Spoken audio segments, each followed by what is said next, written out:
Audio.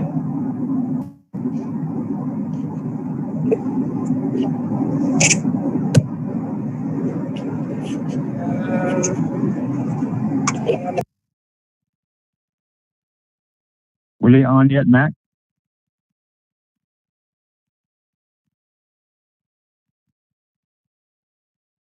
Hello? No, not yet. Sorry, I was on mute. Not here yet.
We were muted, now we're not.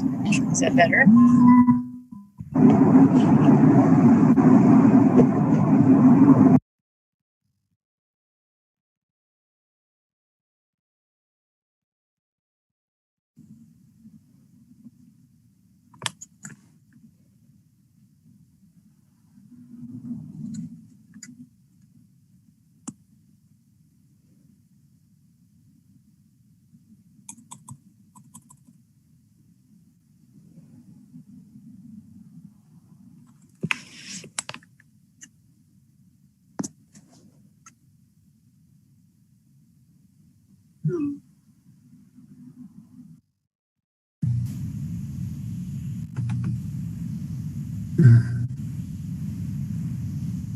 Be able to if I'm on mute. Can you hear me, Commissioner Gratis?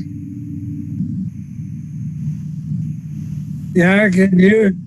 Yeah, I can hear you.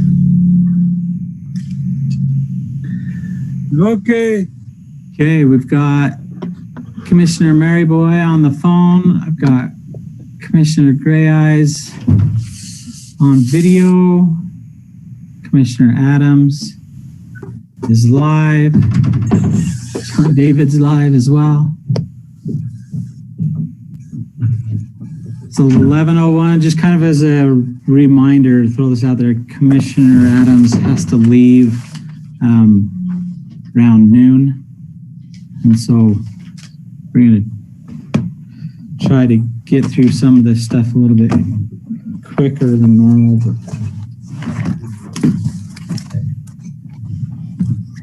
just wanted to mention that. Other than that, Commissioner Maryboy, 11:02, we're ready to go. All right. Well, 11:02, let's call this meeting to order. And,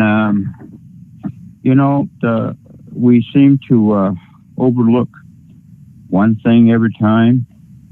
And before we start off and call this meeting to order, I'd like to ask listening audience or the commissioners to render the invocation before we start, or maybe a moment of silence.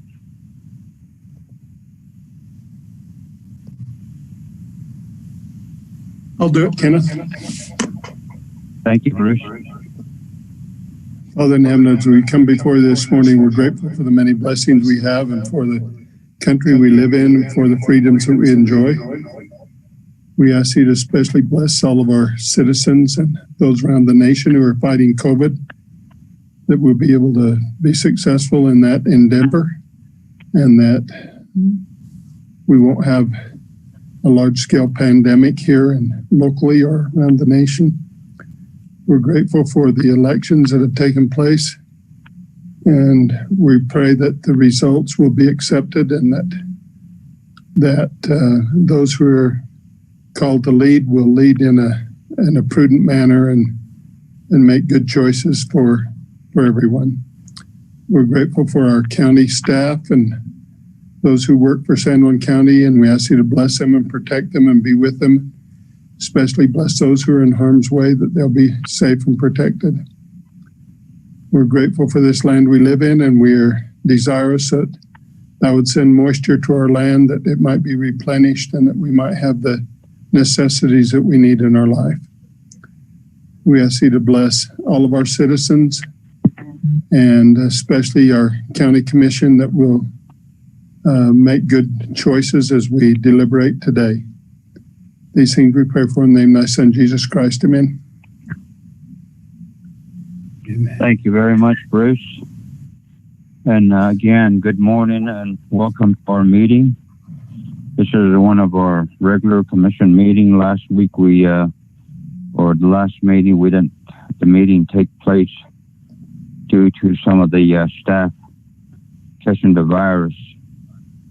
And we pray that everything's going to be okay and that they'll be able to overcome the pandemic and the virus that we have among us. So with that, also my condolence to you, Bruce. Sorry to hear about either a friend or relative that had passed on to the spirit world. And as Native American, it doesn't matter who an individual is. We always acknowledge that there's a good place and a good holy spot that this individual that goes into the next life. So we pray for you and that things will be okay with you, Christine, and the family. So continue on. Mac, could you go ahead and get us through the consent agenda and try to take care as much as we can, so that way we can excuse Bruce this afternoon. Okay. So the items on your consent agenda today, you have your check registers for the week of October 20th and the week of October 27th as well. You have the meeting minutes from October 20th. You have a Streakwave wireless purchase of $20,447.27. This was using CARES Act funds for some of the IT upgrades throughout the county. Then you have a Gmail upgrade of $24,192 using CARES Act funds as well. That right there, commissioners, is everything for your consent approval today. I make the motion, Kenneth, that we approve the 4 items on the consent agenda. Okay. Do I have a second?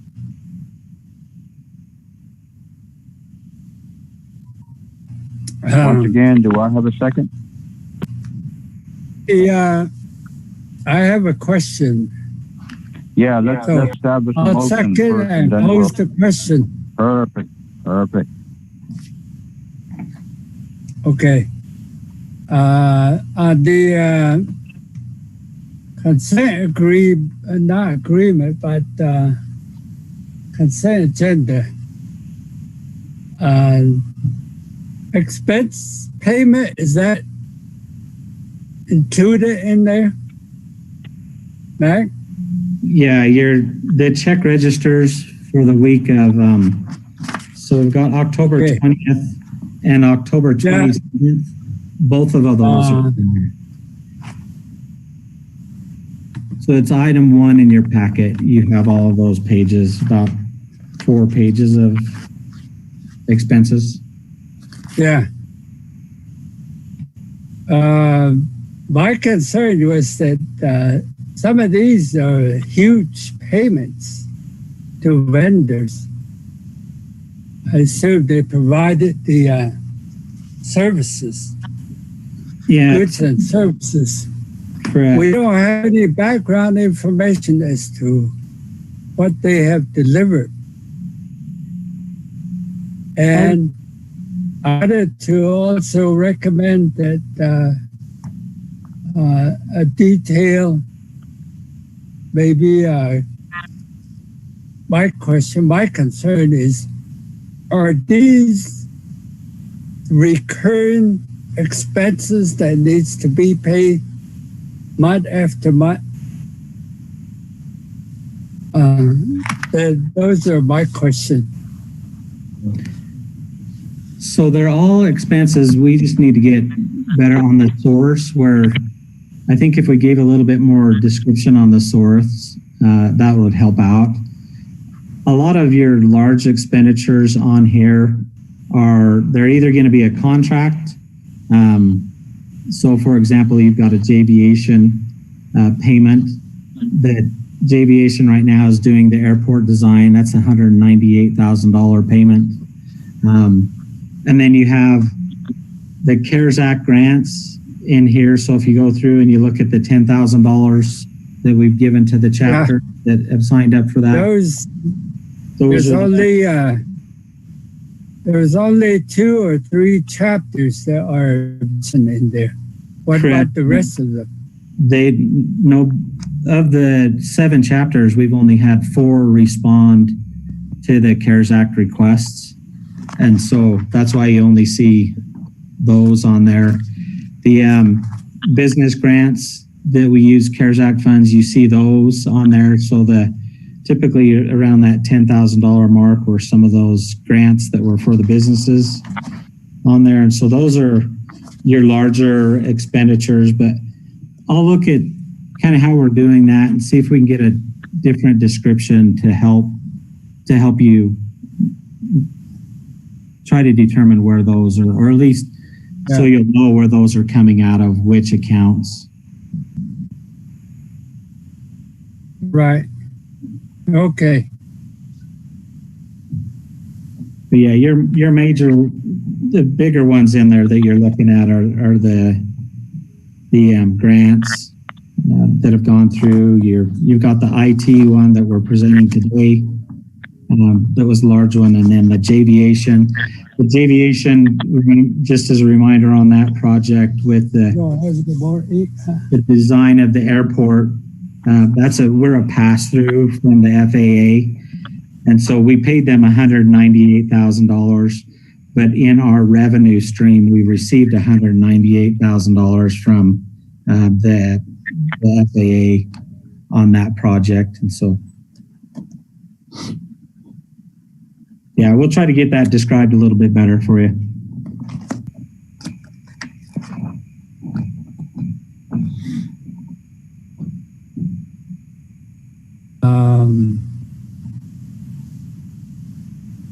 Are we taking care of the 4 items? Yes. In that motion? Yeah, correct. Hey, Mac.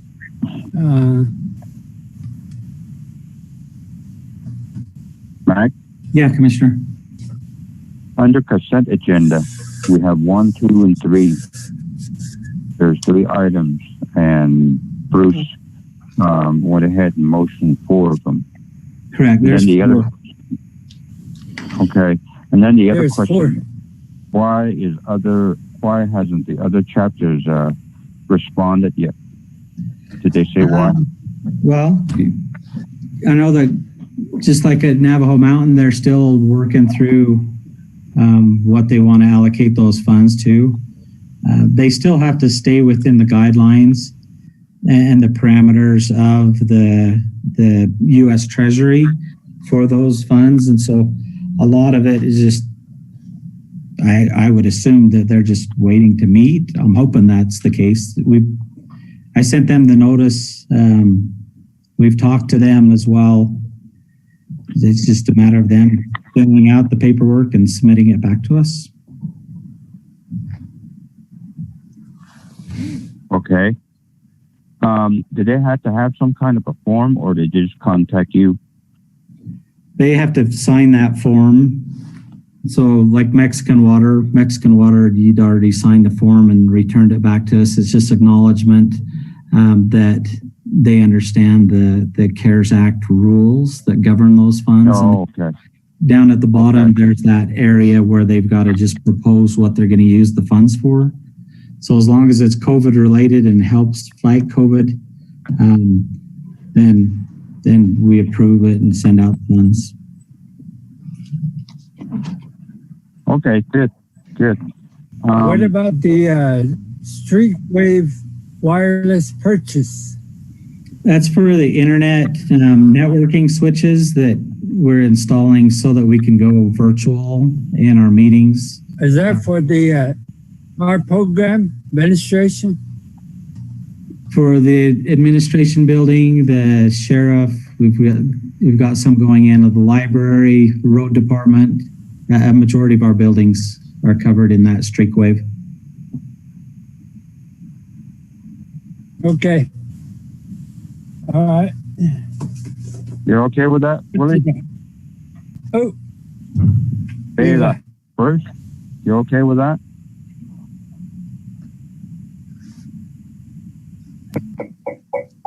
Any other questions or comments?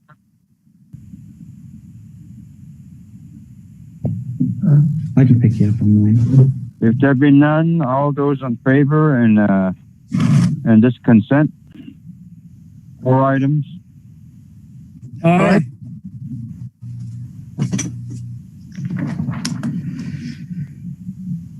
Is Bruce there, Matt? Did you hear that, Commissioner Merriboy? Yeah, he said I heard. We've got him. All right, good. Aye. Okay, thank you very much. Now continue on down. Matt. Commissioner Adams both vote aye that.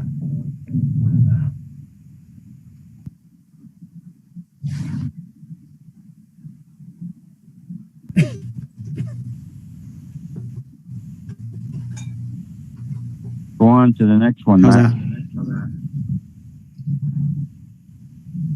Okay, so did that motion passed, right?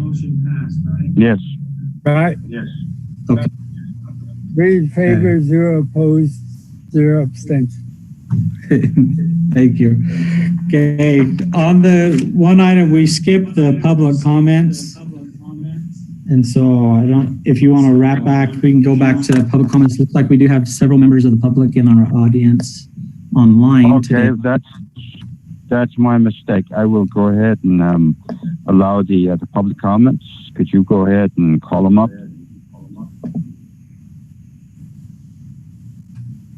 Okay, let's see. So you should be able to unmute yourself on here. So if you're wishing to make a public comment, and if you can't unmute yourself, make a comment in the chat box, and then I'll unmute you. Just as a reminder, public comments are limited to 3 minutes for each person wishing to make a public comment. If you exceed that 3 minutes, we'll just put you on mute. And then just kind of that acknowledgement there. I'm trying to figure out who wants to make. This is RL Wilcox. I have a public comment. Okay, go ahead, RL. Appreciate you stating your name. Just tell us where you're from and then go ahead. Yeah, my name is RL Wilcox. I live in Monticello. I'm concerned about the item number 6 on the commission agenda meeting. Consideration of a letter recommending public hearing by Utah Division of Water Quality on the permit application for underground in situ mining in Lisbon Valley Copper Mine. There is already a public hearing scheduled for the 24th. And so I'm afraid that this letter is not going to do much. We are very concerned, and we would like the commission to oppose in situ type mining anywhere in San Juan County, because basically they pump acid into an aquifer, and we have a well and water rights that we drink the water from. And we are very concerned when they start using this in situ process that it will affect our drinking water and the water that we water our livestock with, and which will be detrimental to our livelihood here in San Juan County. So this is a very important issue for us. There is a public meeting scheduled for the 24th, I'm hoping that the commission will not only send a letter requesting a public meeting, which has already been done, but oppose any type of mining that injects acid into our waters of San Juan County. And that's all I have. I know there are other ones that want to comment on the same thing. Can you ask him if that meeting starts at 7? Did you hear that question? Yes, the meeting is a virtual meeting on the 24th of November, starting at 7 p.m. You can log on to the Division of Water Quality's website and look at public hearings and find a link to go and attend that meeting. And we would appreciate the county and the commissioners to attend that meeting, just simply to educate yourselves. And I think if you see what we have found on in situ type mining, you will be opposed to it as well, as far as it damages our aquifer. And the county, the copper mine owes the county $1.4 million in taxes. I think maybe even more now. And we definitely don't want a letter of support about this to the Division of Water Quality.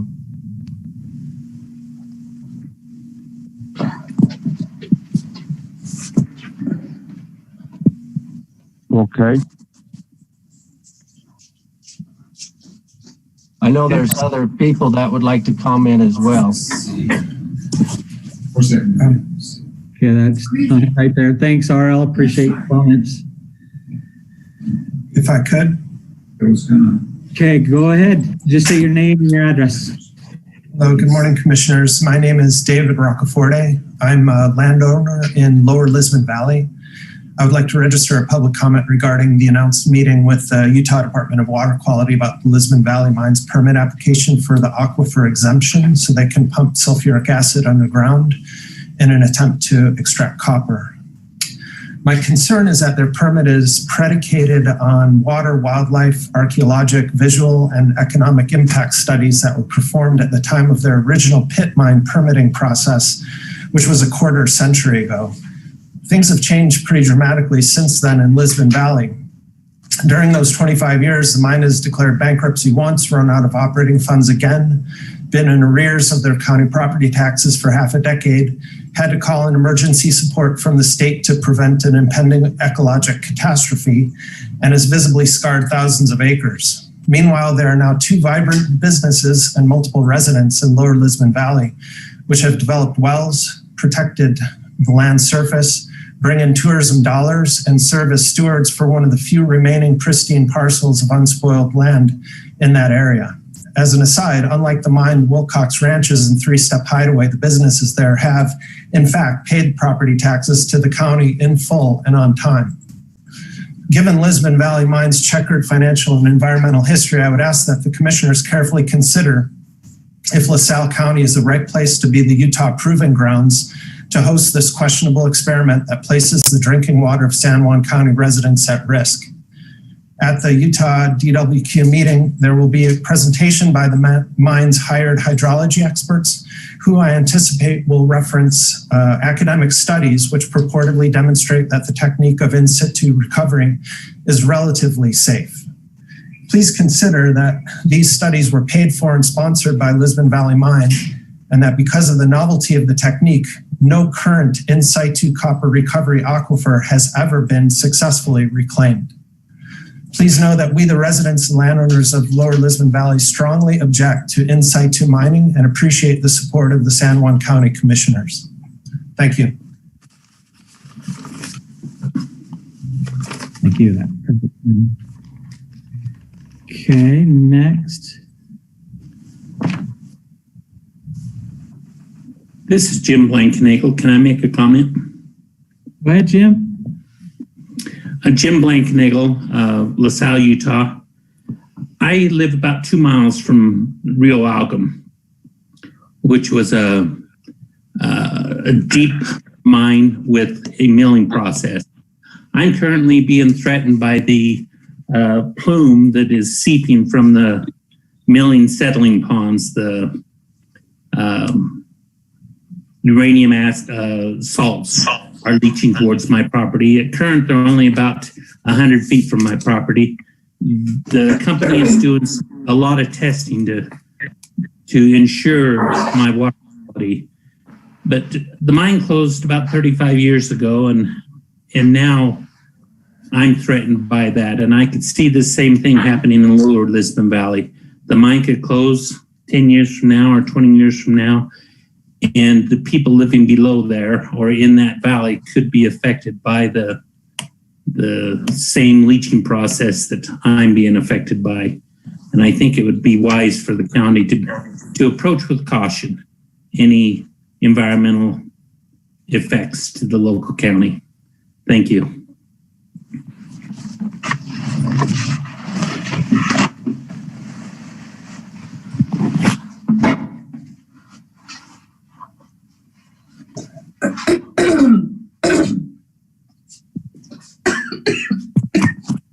Okay, thank you for those comments.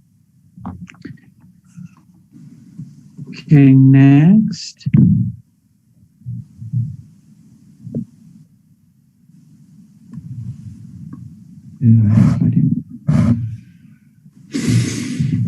Any more, Matt? Anyone else wishing to speak to the public comments?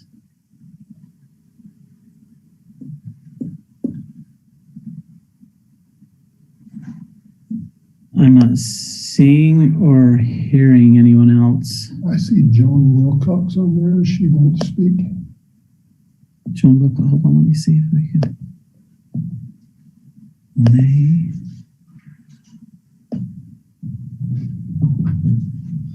Joan, did you want to speak? If anybody, oh, there you are. You're unmuted now.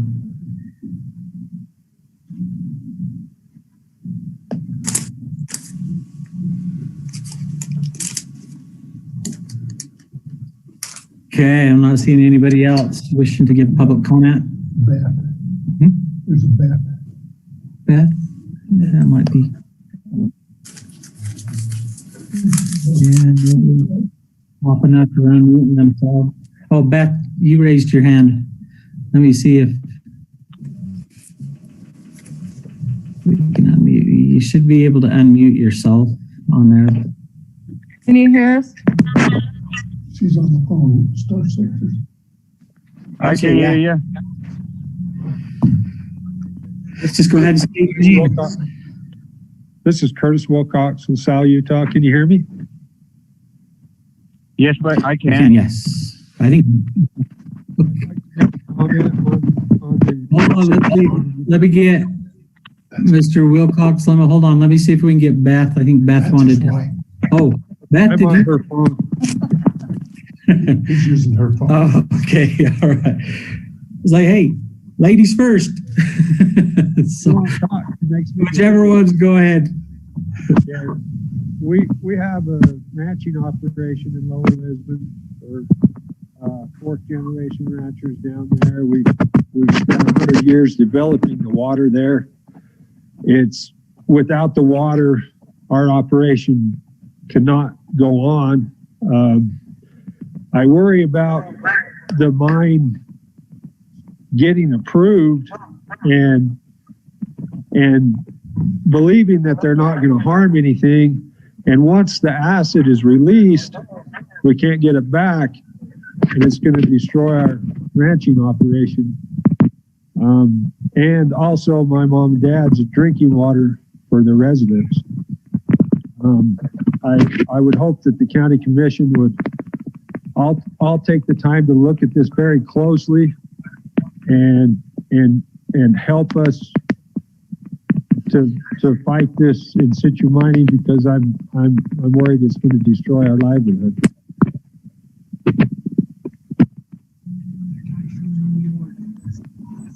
Such an educated guy. Let him have it about Okay. Thanks for those comments. Anyone else? Nate, so I got Go ahead. Okay, go ahead. Did you call on me? Yeah, go ahead. Oh, okay. Well, I'm Monette Clark, and I live in Spanish Valley, and I just encourage the commission to support the resolution, or to have a public hearing, to have the Division of Water Quality hold a public hearing on this matter on the Lisbon Valley line and the new chemical process. Thank you. Thank you. Okay, Marlene, did you want to make a comment? I didn't know if you raised your hand. Okay, you're on mute. So, anybody else wishing to make a public comment?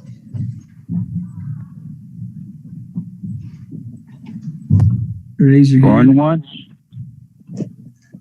Yes, I'd like to make a comment. Okay, go ahead. Just state your name, your address. Yes, my name is Scott Stevenson, and I live in Lower Lisbon Valley, and my wife and I operate Three Step Hideaway. And I would like to strongly oppose in situ mining and anything that involves with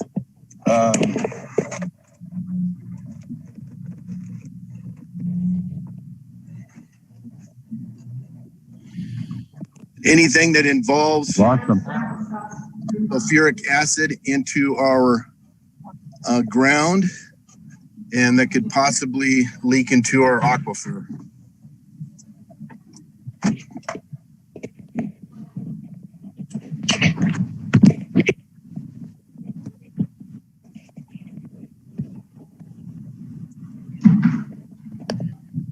Okay. Any other comments? Appreciate your comments, sir. Going once. I'd like to, how do I proceed with the public comment regarding number 7? So once item number 7 comes up, we can take some action on that. Okay. Later on, once we get to that item.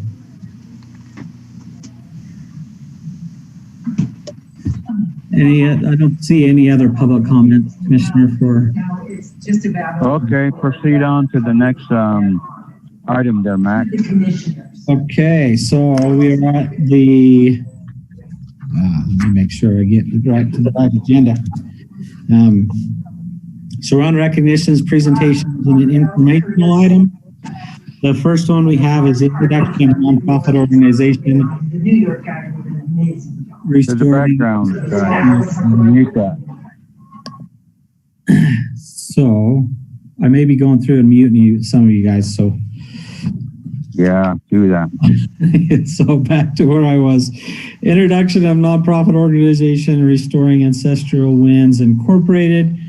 We have a couple members of their nonprofit organization here. You have Davina. I don't see Yolanda on. Ran out of feature. So Davina, let me unmute you, or there should be a pop-up. Okay, Davina. We also have Moroni Benali and Alonda Kindness, who are part of RAW. Okay, go ahead. It's all you. Can you unmute Moroni, because he's also presenting, and Alana as well? Should be there.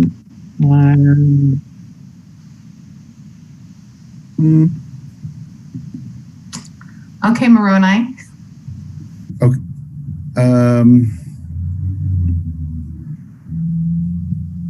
Go ahead.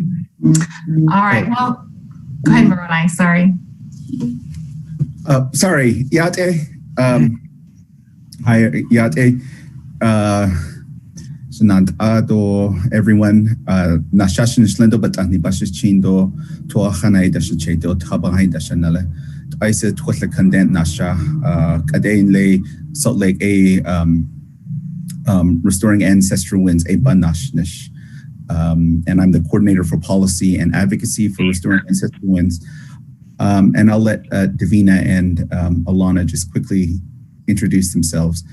Just a quick question, Matt, can I share my screen? Let's see. Sure.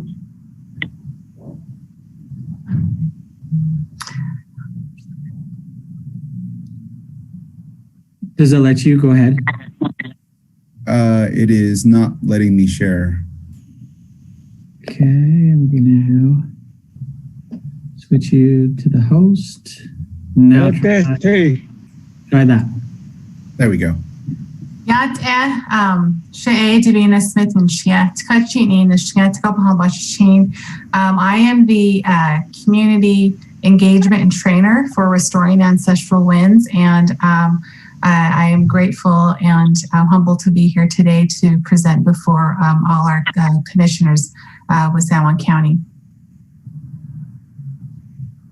Thank you. Hello. Oh, wait. Is Alana? I am. Thank you. Hello, commissioners and county staff and visiting community members. My name is Alana Kindness. I am fortunate enough to be working as a consultant right now with Restoring Ancestral Winds, working on building tribal capacity for prevention of sexual and domestic violence and developing coordinated community response to these crimes. My background is about 25 years in victim advocacy and sexual violence prevention.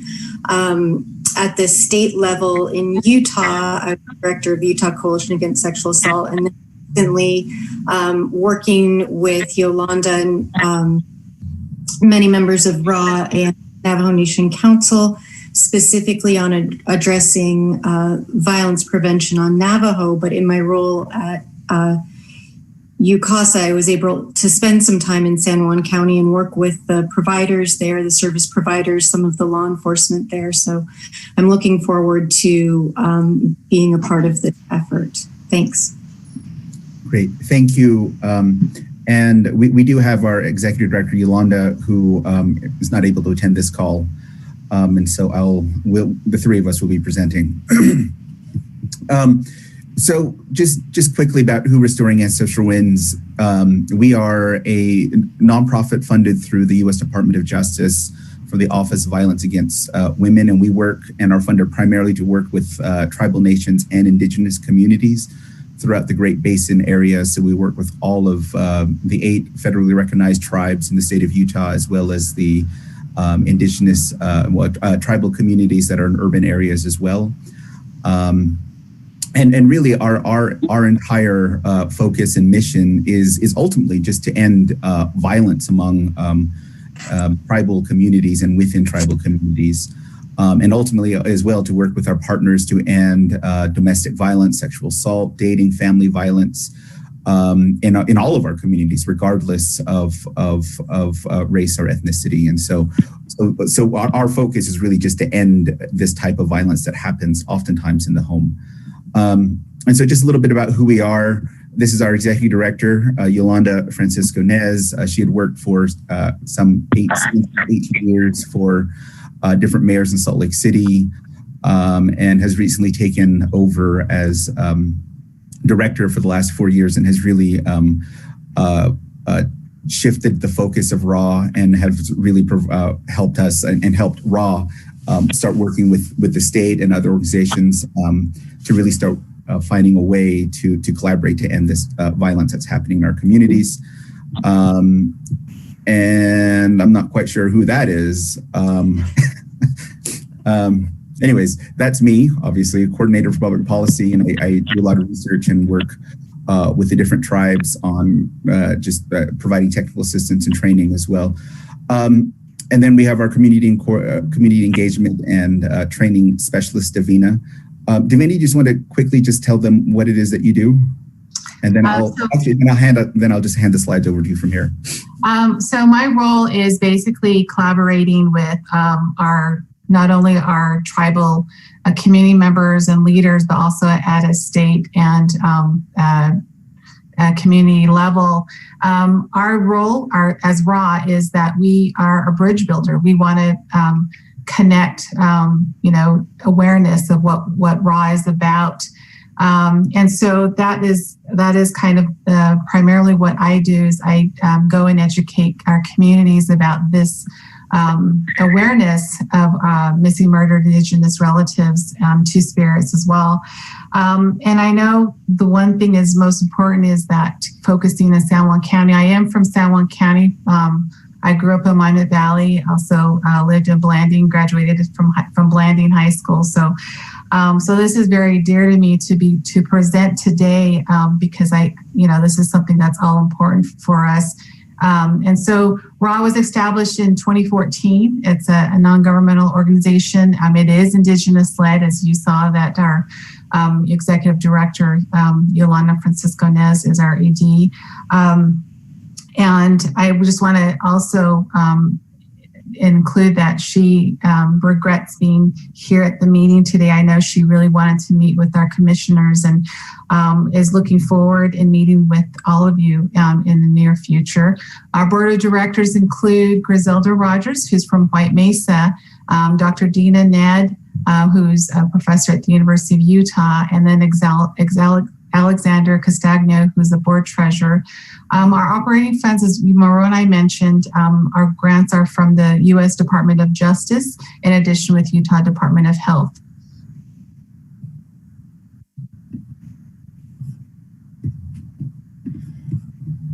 So what we do with Restoring Ancestral Winds is I just want to make sure that we all have an understanding of just very quickly what intimate partner violence is. Oftentimes the word that we use is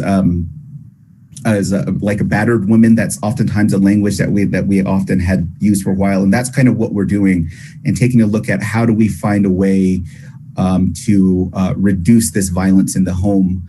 And so there are all different types of violence that can happen, and oftentimes what we end up with is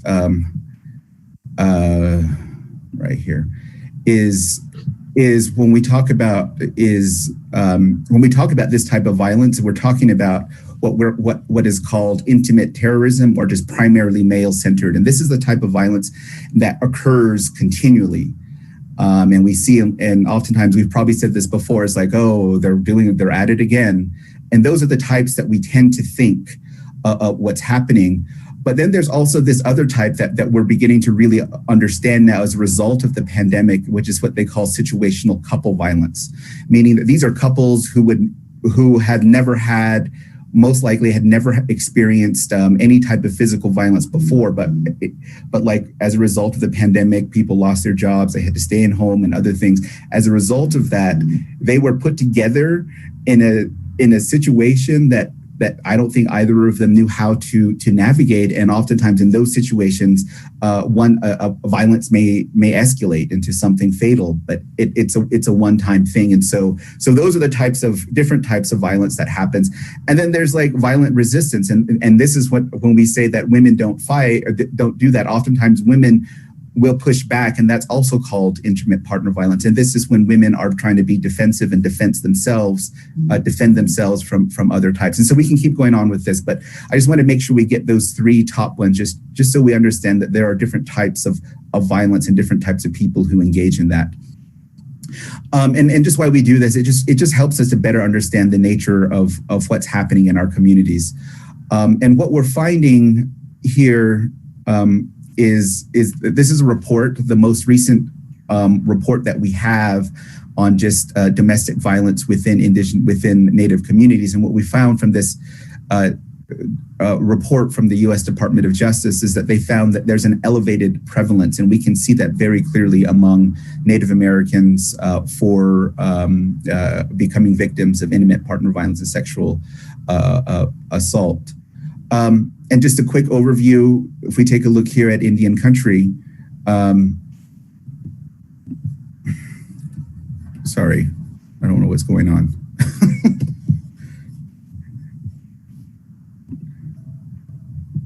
I should. Oh, sorry. So there's all this type of violence that's happening in Indian country as a result. So 84% violence in their lifetime. And we just take a look at these percentages. And we look at just even like the victimization rate, that Native women are 1.2 times more likely to become a victim of intimate partner violence than the average rate. And so we just take a look at this, and we can begin to see that there are some disproportionate impacts. And all of this here, violence in the lifetime, sexual violence, physical violence, stalking, these are all types of things that we work on to end and eliminate. And what happens is just, these are very general effects. As we can see, there's physical injury, there's homicide, there's suicide, there's related to high-risk pregnancies, there's diseases, chronic pain syndrome, elevated rates in depression, which lead to lack of self-regulation, which then can lead into like all sorts of other high-risk behaviors as a result of just intimate partner violence. And then when we take a look at what's happening with the missing crisis, as of last month, Native Americans constituted 14 and 16% of both female and male missing cases in the state of Utah. We don't have any of the data as of right now on San Juan County, but we are working with the Utah Department of Public Safety to figure out how to get all of that data so we have a better understanding of what's going on. But either Alana or Davina, do you want to? Actually, let me finish this, and then I'll hand it over. So one of the things that we take a look at with our work is we're really taking a look at sort of risk factors, and what those mean are like what happened in our childhood or what happened in our immediate situations that would cause us to do different things or to be, I mean, I hate to use this, but like just unkind to others, or that would like aggravate us in some way. And so we see there's a lot of risk factors, and these then tend to lead into issues of trafficking. We find a lot of young women and a lot of young men, actually, regardless of race, end up in trafficking, being trafficked, human trafficked, sex trafficked, labor trafficked. There's a lot of intimate partner violence, and so a lot of these risk factors of like a broken home, or just trauma in the family, or witnessing domestic violence in the home, these have been linked to these other types of violence. And so there's sexual assault and stalking, and all of these increase as a result of the pandemic because we're all just kind of stuck in this home, and there's been an uptick. And so the murder missing Indigenous epidemic is really large. But what our work is we're looking at each one of these factors and saying, and asking ourselves, what can we do with our partners, law enforcement, criminal justice, our state and county partners, our tribal partners, to find a way to eliminate this type of violence and to eventually prevent anyone missing or being murdered. So here's some of the initiatives. I'll let Alana go through and talk about the shelter, which is one of the areas that we like. Excuse me. I think question. Oh, yes. I think the importance of the material is very legitimate, but the time is of an essence also. So okay. For the commission. Okay. My recommendation is to hard copy these or email them so we can read up on it, because I didn't receive any prior material reading. I have some time to do that, and that would have taken care of half of the time that your presentation would take. So I assume that a lot of these presentations will be also presented to other counties, Native American government organization, and so forth. So condensed would be more of a recommendation. Thank you. Thank you, Commissioner. Given that, can we have like two minutes just to talk about the Gentle Iron Hawk shelter, and then we'll finish. We'll conclude. Yeah. So Alana, can you do that in 2 or 3 minutes? Absolutely. So, and I absolutely respect the time of the the commissioners. So I will just tell you really quickly, the piece that is that we're working on that's really critical to San Juan County right now is efforts to coordinate providers of funding and organizational support from the state of Utah and from Navajo Nation in order to get the Gentle Iron domestic violence shelter in Blanding up and running again. For about 4 years now, I think the shelter has been closed as it transitioned in ownership from a private nonprofit to being owned by Navajo Nation. And that coordinating the resources, coordinating the staffing and the organizational support has been a challenge. Right now, they are online to open again and provide services beginning January 1, 2021. But we know sometimes things don't happen right on schedule. So our goal and the current work of RAW is to really work with all of the stakeholders in coordinating the support for the opening of these services. We know these services are desperately needed in San Juan County.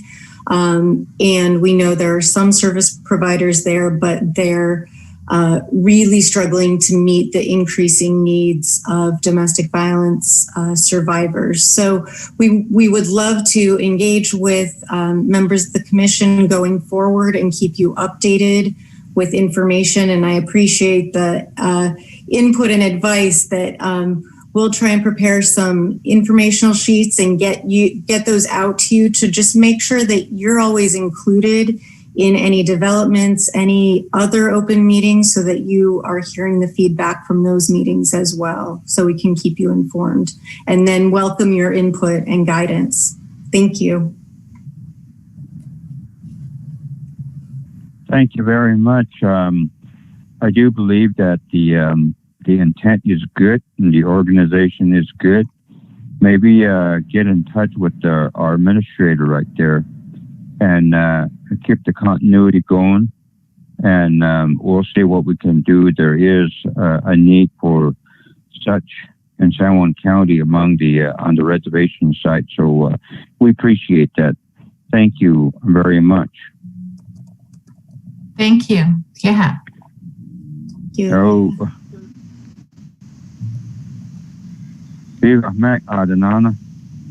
Okay, thank you guys. Appreciate that presentation. Let's see, next on your agenda, Commissioner, is the consideration of the letter recommending a public hearing by the Utah Division of Water Quality on the permit application for underground in situ mining by Lisbon Valley Copper Mine. This presentation will be given by Nick, and I believe this is the one that you guys had some comments on as well. Good morning, Commissioner. Can you hear me all right? Is that item 6 or item 7? Item 6. Okay. Good morning, Commissioners. Can you hear me okay? We can hear you, Nick. Yeah, go ahead. Oh, all right. I wasn't sure if you could hear. But the Division of Water Quality, Utah Division of Water Quality is providing a public comment period which closes December the 4th, and this is on their proposed issuance of a permit for underground injection of an acid solution for in situ copper recovery at the Lisbon Valley mine. And area residents and the county have concerns on the potential effects of that mining operation on water quality and quantity, especially the local users dependent upon the existing water wells in the area. Now, the public notice for this comment period provides for a public hearing if the public comment received during the first 15 days of the comment period show significant public interest and substantive issues. And I understand that Division of Water Quality has now granted the hearing, and it will occur. So even though the public hearing will be held, sending this letter would show San Juan County support for the hearing. So I recommend that you sign the letter that is before you for your review.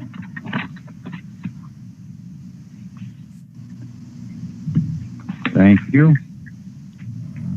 Members of the commission, I'm understanding that there's going to be a public hearing November 20. What day was that, Matt? The 24th. There's going to be 24th at 7 p.m. Yeah. Well, if that's the case, then maybe we should just hold off on the letter here because it's kind of redundant to I would recommend we send the letter, Kenneth, because I think it's important that the San Juan County Commission be on record with the Division of Water Quality that we want to guarantee that public has input as well as the commission at this hearing. So it's my recommendation, and I'd make a motion to have you sign the letter and we send it to Water. Make sure we're on record as asking for the public hearing.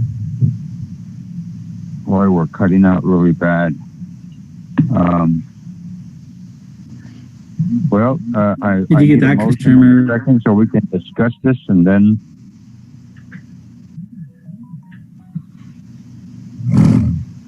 Matt? Yeah, sorry I missed you on that. Let them know that we need to establish a motion to discuss this item. Okay, he had Commissioner Adams make a motion to approve the letter. We just need a second and then you can discuss. Do I have a second? Second with the concern and a question. All right. We have a motion by Commissioner Adam and second by Commissioner Gray Eyes. Gray Eyes, go ahead. What does the previous November 24th, 2020, 7 p.m. public hearing?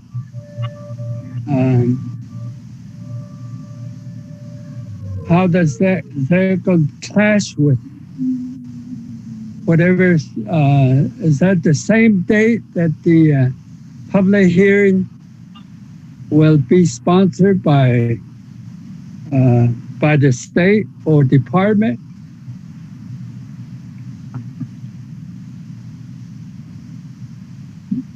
As I understand it, that public hearing will be conducted by the Utah Division of Water Quality. So there's no conflict.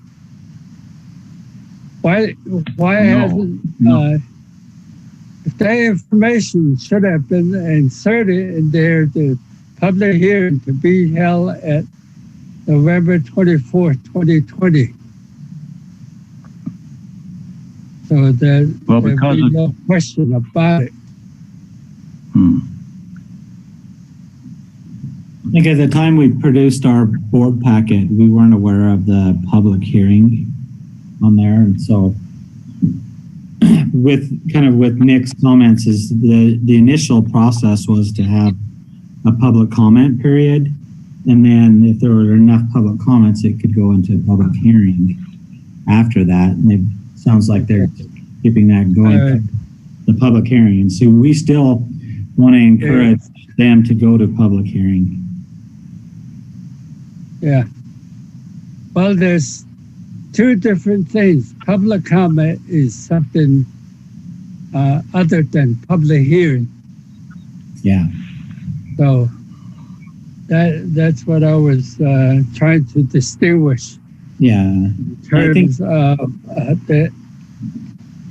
I think the second piece to this, Commissioner, kind of gets to your point is do we also get your recommendation to draft another letter of the county not supporting the insinuate drilling or anything like that? Well, my recommendation was to that we support the public hearing. As in turn, Mr. Adams says, we need to get on official record. Correct. On this it seems like it's premature as to what the county should do. And my recommendation would be the public hearing take place, and then we go ahead and pursue a position from the county. Okay. Mac? Yeah. I think it's fine. We approved the public hearing letter. It's just not super necessary, but I think it's fine to approve the letter. It's just not completely necessary, but we can do that. And I think Bruce made a motion to pursue with that, and I don't have any problem with that, according to the public hearings and what we all necessarily feel.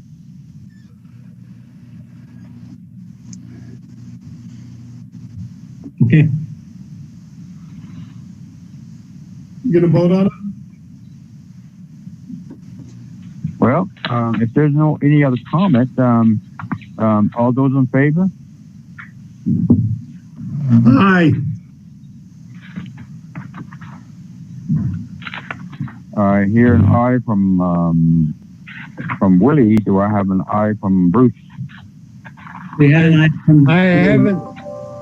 I haven't voted yet. Yeah. Oh, okay. So that was Bruce then. No, yeah, Okay. that was Bruce. So I think the going on record is to, if this is going to take place, the letter is going to be sent. My position is that we oppose the groundwater and suit mining position overall. I agree. I would second that motion. Okay. Thank you. So we had a first motion that was set by Bruce, and I called upon Willie, but he made a comment, so he makes another motion. And is that how it is, Mac? You guys keep cutting out every now and then. Okay, yeah. So Commissioner Gray, on the first motion, you didn't vote on that. So do you want us to send a letter requesting the public hearing to be on record? That was Commissioner Adams' motion. Were you okay with that? And then the next item, your motion was to be opposed of any of the drilling, the insinuate. And so there's two different. Well, the first was just a motion and failed the second. So Willie makes an amended motion. Yeah, it had a second. We just opened it for discussion, and so are we okay? That's why you're called upon to make comment. Otherwise, it gets confused like this. So do we go back to the first motion that Bruce motioned and Willie seconded? Yes. For the letter.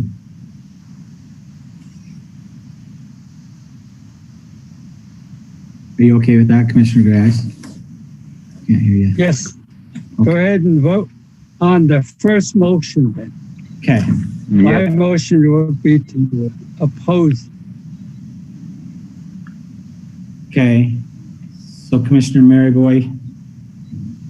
I'll be up for it because it's just, like I said before, it's really unnecessary, but public hearings coming up and I don't have any problem with that letter. Okay.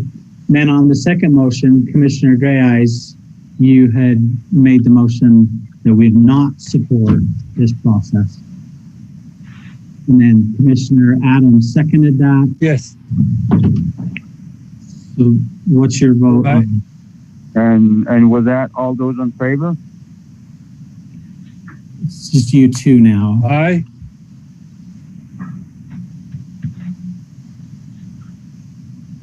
And then Commissioner Mariboy?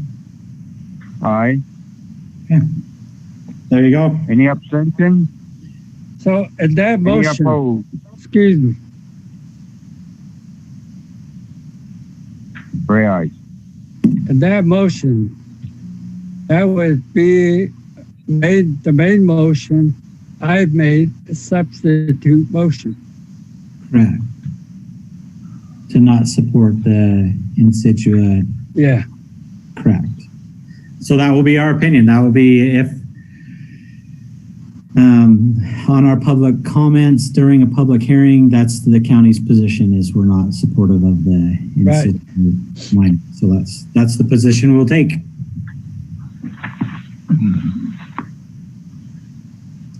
Any questions? Next item. Can we vote? You voted. Yep. Yeah. Yeah. So next item. Okay, this is consideration of a letter with comments on the Canyon Rims travel management plan. And then Nick is presenting this as well. All right. BLM has provided a public comment period on the draft environmental assessment for this Canyon Rims travel management plan. And this plan and the associated environmental assessment are required by a settlement agreement with the plaintiffs in a lawsuit filed against BLM travel plans approved with its 2008 resource management plans, and that includes the Moab resource management plan. In this analysis, this travel plan includes the County B and D roads in the Hatch Point and the Schaefer Basin areas. And the subject letter before you for consideration includes the county's comments on that environmental assessment. And just to paraphrase what the letter says, there was no mention of the county resource management plan or travel plan in that environmental assessment. And that should be mentioned as these two plans are important for county planning and BLM planning. And then there was a list of some practical assumptions which basically were good. Consideration of new routes in the future, as well as providing a variety of off-highway vehicle opportunities. And then there was a comment in the letter on the old Hatch Point Road, which is just south of the Anticline Overlook, which was not considered in this analysis because it was not part of the 2008 resource management plan. And I think that was an oversight on BLM's part. They did include it on the maps, but it's actually not analyzed. And the note in the letter says we may, as a county, want to add that, nominate that in the future as a safer, slower road for off-highway vehicle users when the main road is more of a high speed and may even be a higher speed if it's paved in the future. And basically the letter closes with saying that even though alternative D, which is a compromise position of the alternatives, even though it may not totally match the San Juan County travel plan, the county could accept it. So basically that's what the letter says.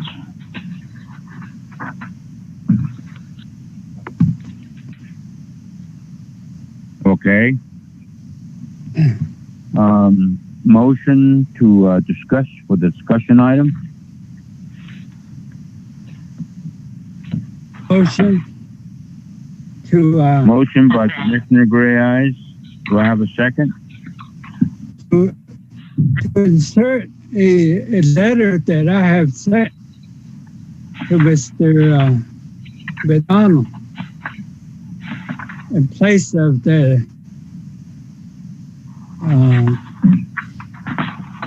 Mr. Sandberg's letter. Okay, let's see if I Matt, do you have that?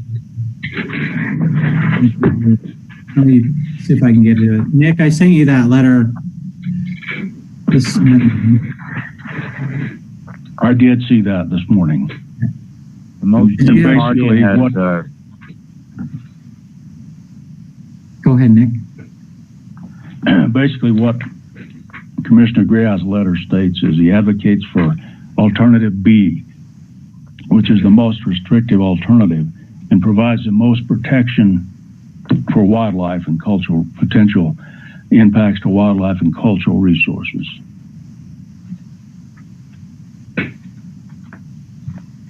In addition to what your letter already states on there. Well, the part on the reference to the San Juan Resource Management Plan and the old road south of the Anaclon Overlook were not mentioned in Commissioner Gray's letter. Did you want those in that letter, Commissioner? Because we can modify this. Yes, you could modify and insert the section that you mentioned. Okay. We can make those changes with your approval.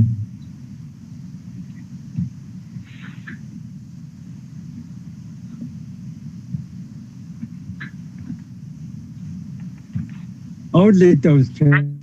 Correct. And we'll send it back out to you before we get the signature on it, but we'll make those changes. Get the changes in there, and with your approval today, get the signature. Mac, is that the letter that I sent you? Commissioner Gray, sent that. Yeah, same one. We'll make the modifications, incorporate that language in there, because I think Nick's points on there, we want to make sure that they have those other comments as well. We'll incorporate both of those together.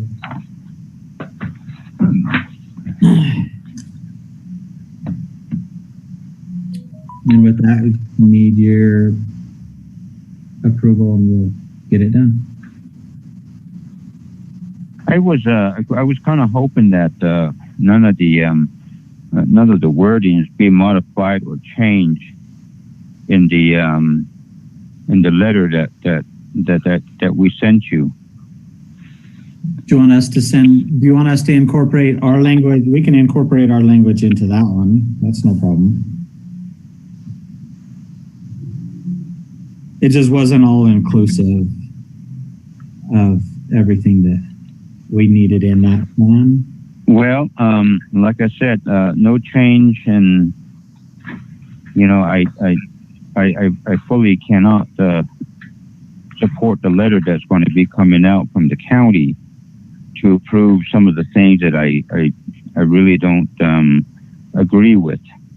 So I stand my ground to have the letter that I sent you to be recognized and sent. And as a matter of fact, before further any discussion, I would like to have you read those letters into the record as well. Mr. Chair. Yes, sir. I would like to modify my motion that we stay with the letter that was sent in rather than changing or inserting some of the recommendations that were made by Mr. Sandberg. So staying with the original letter, I say if there's any question, they can assert their questions to us later. For the record, can you go ahead and read that letter into the record, Matt, so that way I can second his motion? Okay, let me see here. So the letter that we received from you should be on the screen now. Commissioner Guys, this is the one you're referring to, right? Commissioner Guys, you ducked out. So it is addressed to Nicole Gaddis Wyatt, manager. Commissioner Guys, if you look at your screen, this should be the letter that you're referring to, correct? Canyon Rims Travel Management Plan. This is what it states in there. We have reviewed the Canyon Rims Travel Management Plan, environmental assessment, and appreciate the BLM's range of alternatives, including therein. San Juan County supports adoption of alternative B, as it would best protect cultural resources from vandalism, looting, and unintentional damage, and provide more protection for wildlife in the area. Alternative B would preserve access to and opportunities for recreation, including OHV recreational, but would eliminate unnecessary and redundant routes that are either not receiving use or are causing damage to natural resources. The other alternative is prioritizing motorized vehicle use at the expense of all other public land uses and land users. The other alternatives also do less to protect cultural resources, wildlife, soils, vegetation, and water quality. The Canyon Rims Travel Management Area contours including rock art and lithic scatters. Alternative B would provide the most protection for cultural resources, including sites that are eligible for both listing on the National Register and those that are not eligible for listing. Alternative B would design fewer routes with direct and indirect access to historical sites. In general, archaeological studies have found a correlation between vandalism and looting on one hand and visibility from the road, distance from the road, and ease of access on the other hand. Studies have concluded that the cultural resources visible to monitoring routes are more likely to be vandalized and looted. Limiting motorized access in areas with cultural resources is a proven way to protect cultural resources. The land within the Canyon Rims Travel Management Area provided important wildlife habitat, including the desert bighorn sheep and pronghorn antelope. Large, remote, and intact habitat is becoming increasingly rare and yet is vitally important to allow for movement for these species both within and between habitats. Alternative B would provide the most protection for both desert bighorn sheep and pronghorn antelope herds and habitat. For both desert bighorn and pronghorn, roads can cause habitat avoidance and abandonment, interference with daily movement, increased physical stress that can result in decreased health, as well as increased vehicle collisions. The desert bighorn herd in this area is one of the few remaining native populations of desert bighorn in Utah. It has been a source of reintroductions throughout the state, so a source for reintroductions throughout the state and beyond. Bighorn are particularly sensitive to disturbance, including motorized vehicle use during lambing season. For the above reasons, we urge the BLM to support alternative B for the Canyon Rims Travel Management Plan. Sincerely, Kenneth Marigore, Commission Chair. So that was the letter that you had sent this morning.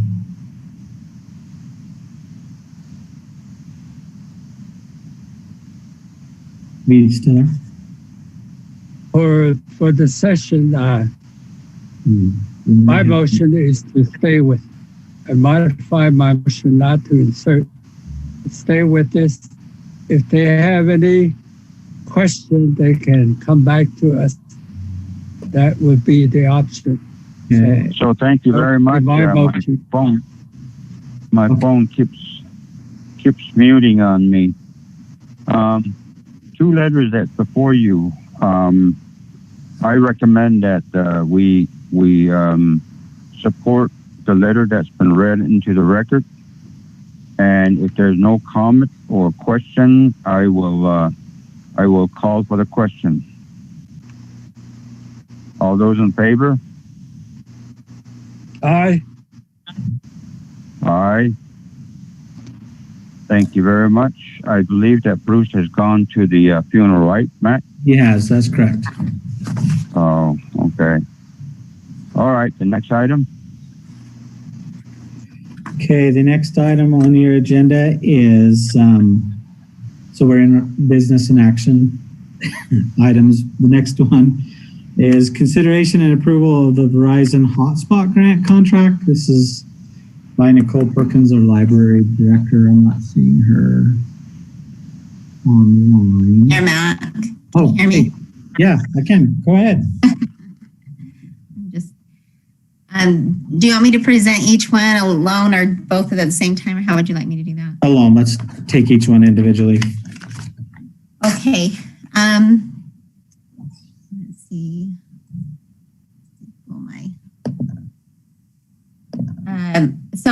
We have a grant that covers 100% of the cost for some hotspot units or MiFi units through UEN in Utah State. And the first one is the Verizon.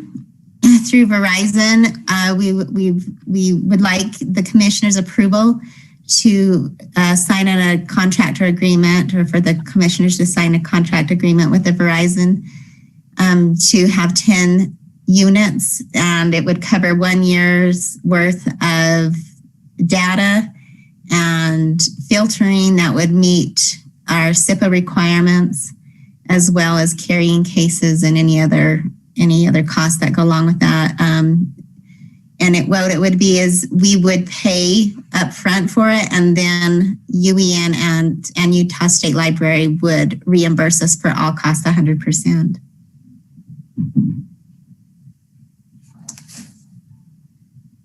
Motion by Commissioner Gray Eyes, and I will second that. And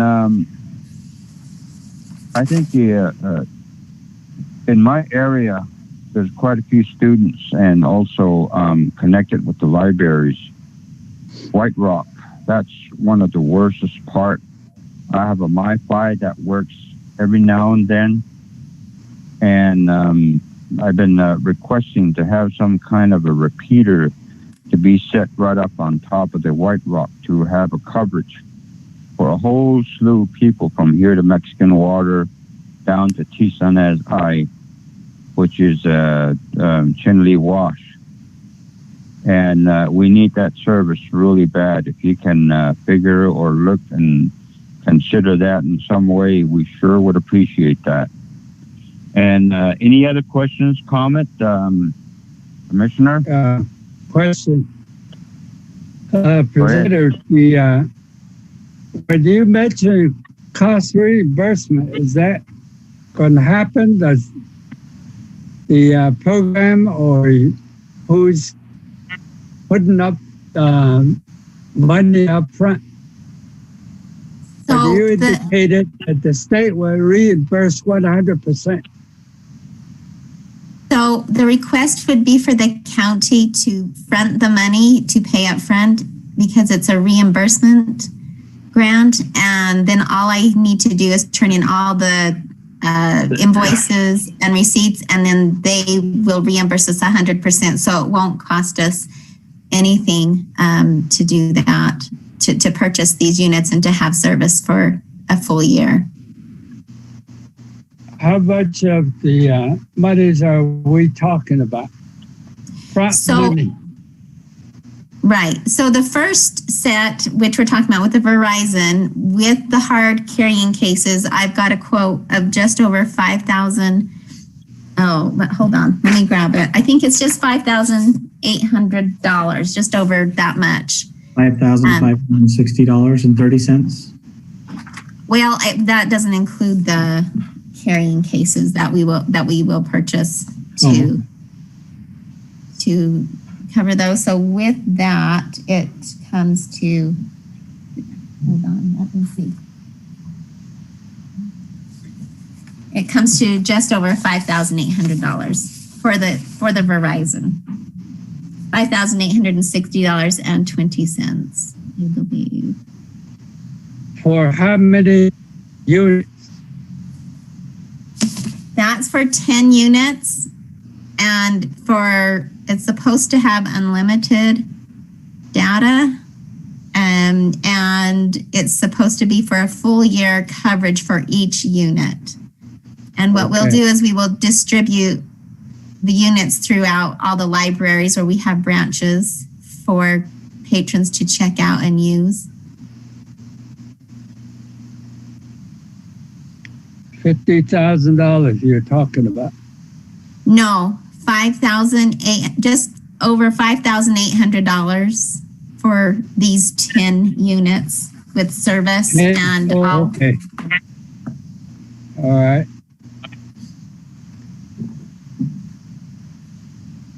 Okay with that, Willie? Yeah. All right. Yeah. All those in favor? Aye. Aye. Thank you very much. Thank you. Matt? Okay. Gallego. Let's see, we had I think we jumped one here. So you had the Verizon hotspot grant contract that needed to be approved as well in this, and then the cellular one hotspot grant. Okay. And you're more than welcome to use my stamp, Matt. Okay. So you approve of the Verizon grant as well? The Verizon was the first one. The cellular one. Cellular one is next one. Okay. So that's I need an approval on that one as well. Okay. Well, Willie, if you want to make a motion, let's approve the cellular one then. Okay, I'll make a motion. And I will second that. Again, what are All those the in favor? details on it? So this is the same, except it is through cellular one. I did a lot of research trying to find what would be most friendly user throughout the southern part of the counties where their internet is less accessible, it's not as reliable.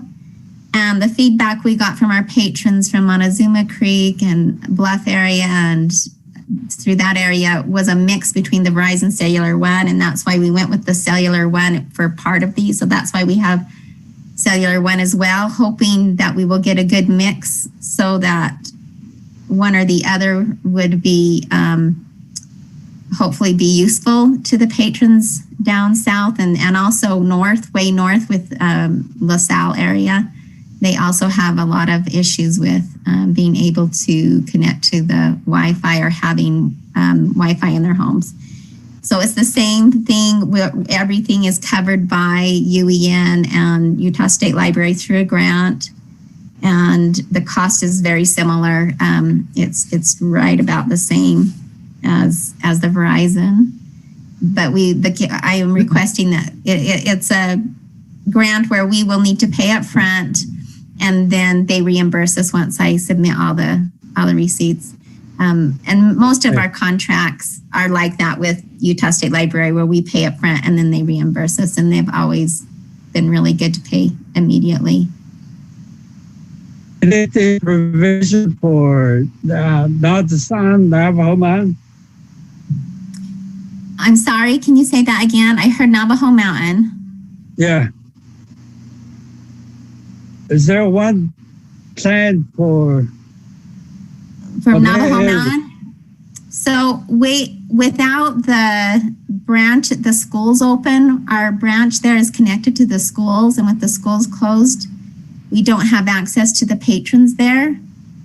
But once those schools open, then our library agreement there can be activated, and we can get some MiFi units out for that area as well. It's just a matter of logistics of how to make them available. Although if there are any, I know it's a hardship, but if any of them are traveling, the Navajo Mountain residents are just as, they can come and check out any of those units from any of our branches. So if they were to travel to one of our branches, we would be, and they had a library card, or if they needed to get a library card, would help them get that, and then they would be able to check out a unit from any of our branches. Right now, as I understand, school district is working with some tower installation. Is that any connection there? No, I'm not involved with that. That would be wonderful if they could get a tower out there. That would sure help a lot of people that live in those areas that struggle to get internet connection. But that I'm not involved with that with the schools. You need to include those isolated remote communities. Yes, I agree. If you have some ideas on how plan on it, and we need a tower. Okay, I'm 100% behind that. I would love to get on board and talk to whoever I need to encourage them to help us get that. Okay. Send me an email. Okay. Levi? Yes. All right. All those in favor? Aye. Aye. Thank you very much for the information and just keep us up to date. Okay, Mac. Tammy, is she there? Okay, this next one, the Building Resilient Infrastructures and Communities Mitigation Plan Grant. Yes, Tammy, take it away. Can you hear me okay? Oh, absolutely. Awesome. Okay, so Loud. you can hear me okay? I can hear you. It's okay. Loud and clear. Awesome. So every 5 years, we have to do what they call a pre-disaster mitigation plan. And they changed it this year to Building Resilient Infrastructure and Communities Plan. It's a FEMA plan that we have to do. And it identifies all the hazards and disasters that are potential in our county. And it's time for us to start that planning process again. So I've prepared the grant and I've brought it forward for signature. Our portion of the grant is $7,500 and the FEMA portion of the grant is $22,500. And we contract with usually an engineer firm that specializes in coming down and looking at what our hazards are, and they identify those, and we get full participation from the communities as to what they think their issues are, and we identify those and put them in the plan. Good. Motion will be in order, Willie. Motion. Second. Motion. Second. Any comment? Questions? There be none. All those in favor? Aye. Aye. Opposed? Nothing. Abstention? Nothing. There you have it, Tammy. Thank you, commissioners. You guys have a good day. Next item, Matt. Okay, let's see. You've got the next item on the agenda is presentation of the final CARES Act allocations. Let me share my screen with you. I sent this to you in an email. Commissioner Murray. I got it. Okay. So you may want to refer to that. Let me share this for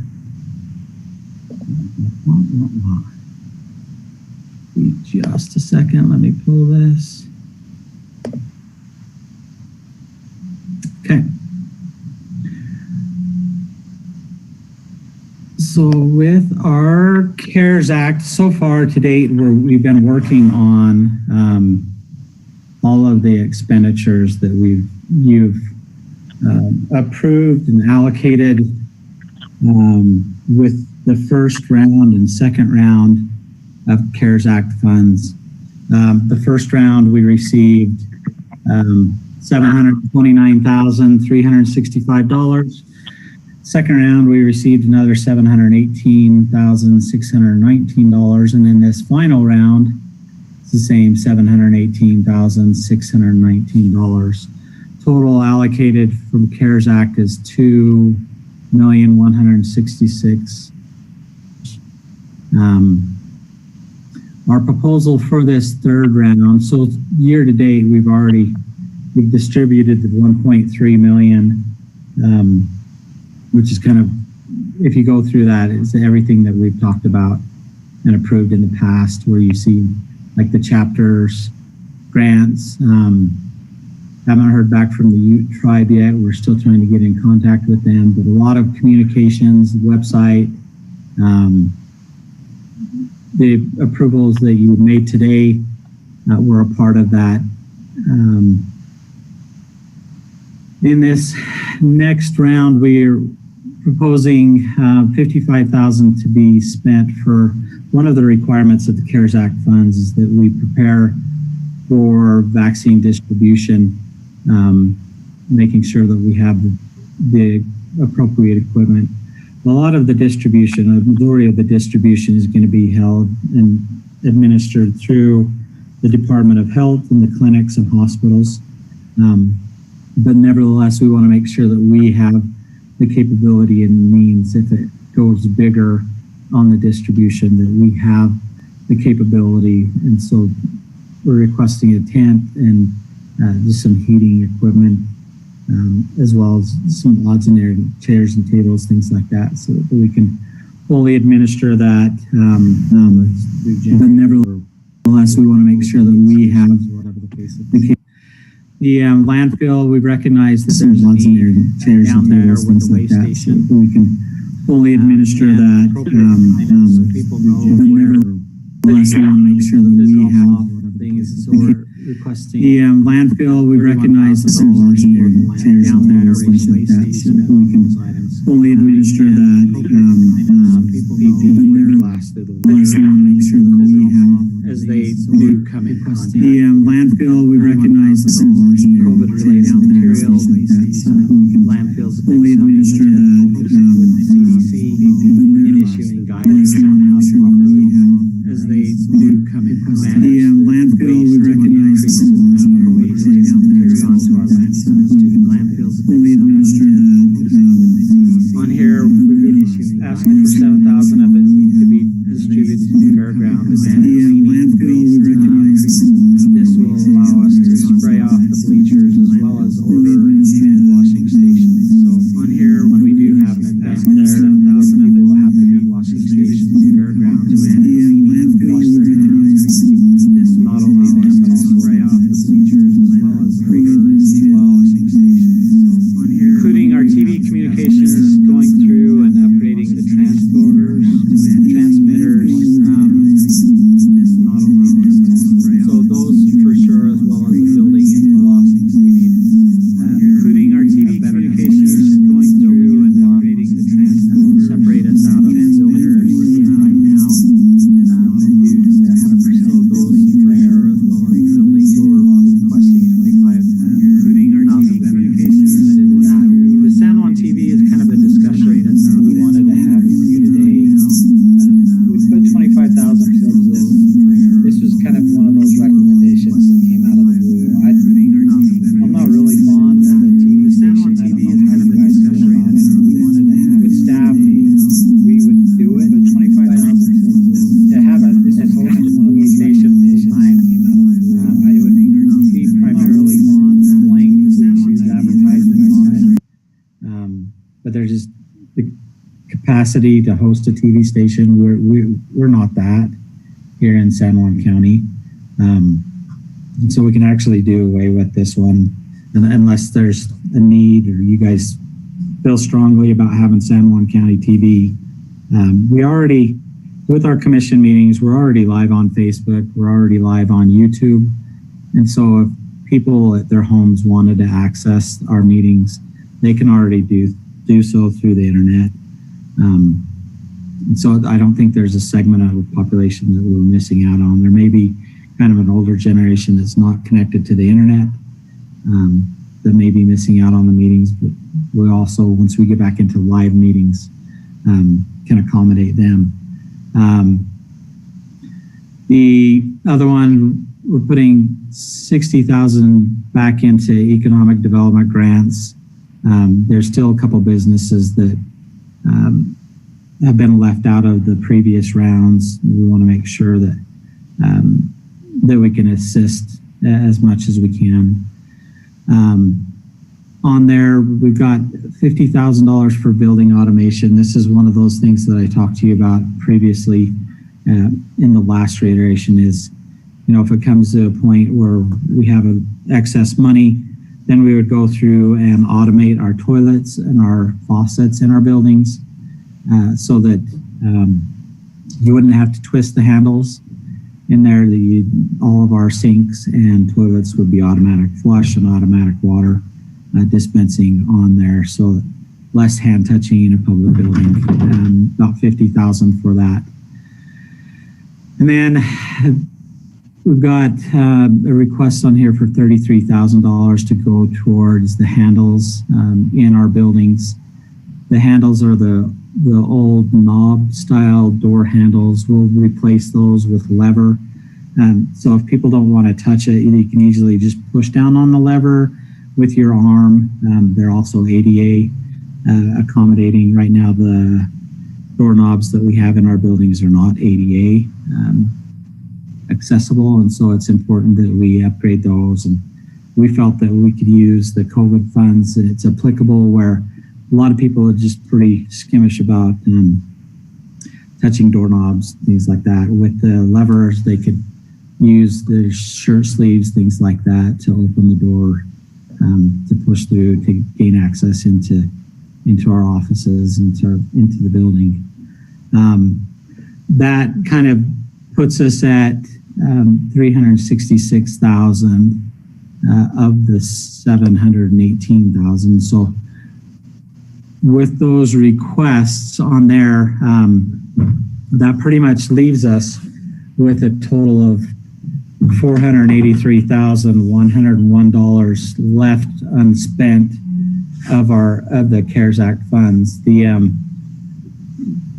hard part with this, and we looked at several bulk opportunities. I've been working with Rocky Mountain Power to try to get a power line down to the landfill. The landfill right now, as you're aware, runs off of a generator. So we explored the possibility with Rocky Mountain Power putting a drop-down station there and power lines. That would be about $400,000. So that would eat up the rest of the remaining funds, which would be awesome. It would be a great opportunity for us. However, the U.S. Treasury, their guidance on these CARES Act funds, everything has to be spent by December 30th. And we've been hoping that Congress would come out and approve and extend these funds into next year. Just with looking kind of at the writing of the wall between Congress and the Senate, there's some pretty big disputes going on back and if they're going to go back and approve or come to an agreement on the CARES Act funding and extend this into next year. That one's still kind of hard to say. But if that's the case, the U.S. Treasury guidance states that we've got to have everything spent by the end of December 30th. And so with Rocky Mountain Power and this drop-down system, it would take them about 6 months just to get the drop-down unit to be able to even install it. And so I called the state and then I just asked if we went ahead and contracted with Rocky Mountain Power, paid them up front for it, if that would work. The state didn't feel comfortable with that. And they felt that everything would have to be finalized, and completed by December 30th. And there's just no way that would take place. We also looked at recorder software. There's a software program that will take all of our plat maps and our property ownership and display it online so recorders outside of the county can access that. Private property owners can access their own property, those assessed values on our properties, as well as those items that are recorded against the property. They'd be able to access all of this online. It's about $500,000, $400,000 for that program. It's about a year implementation on that program. And so even if that one, they would allow us to pay it up front again, but then you're a year out working on it to where it actually comes with implementation.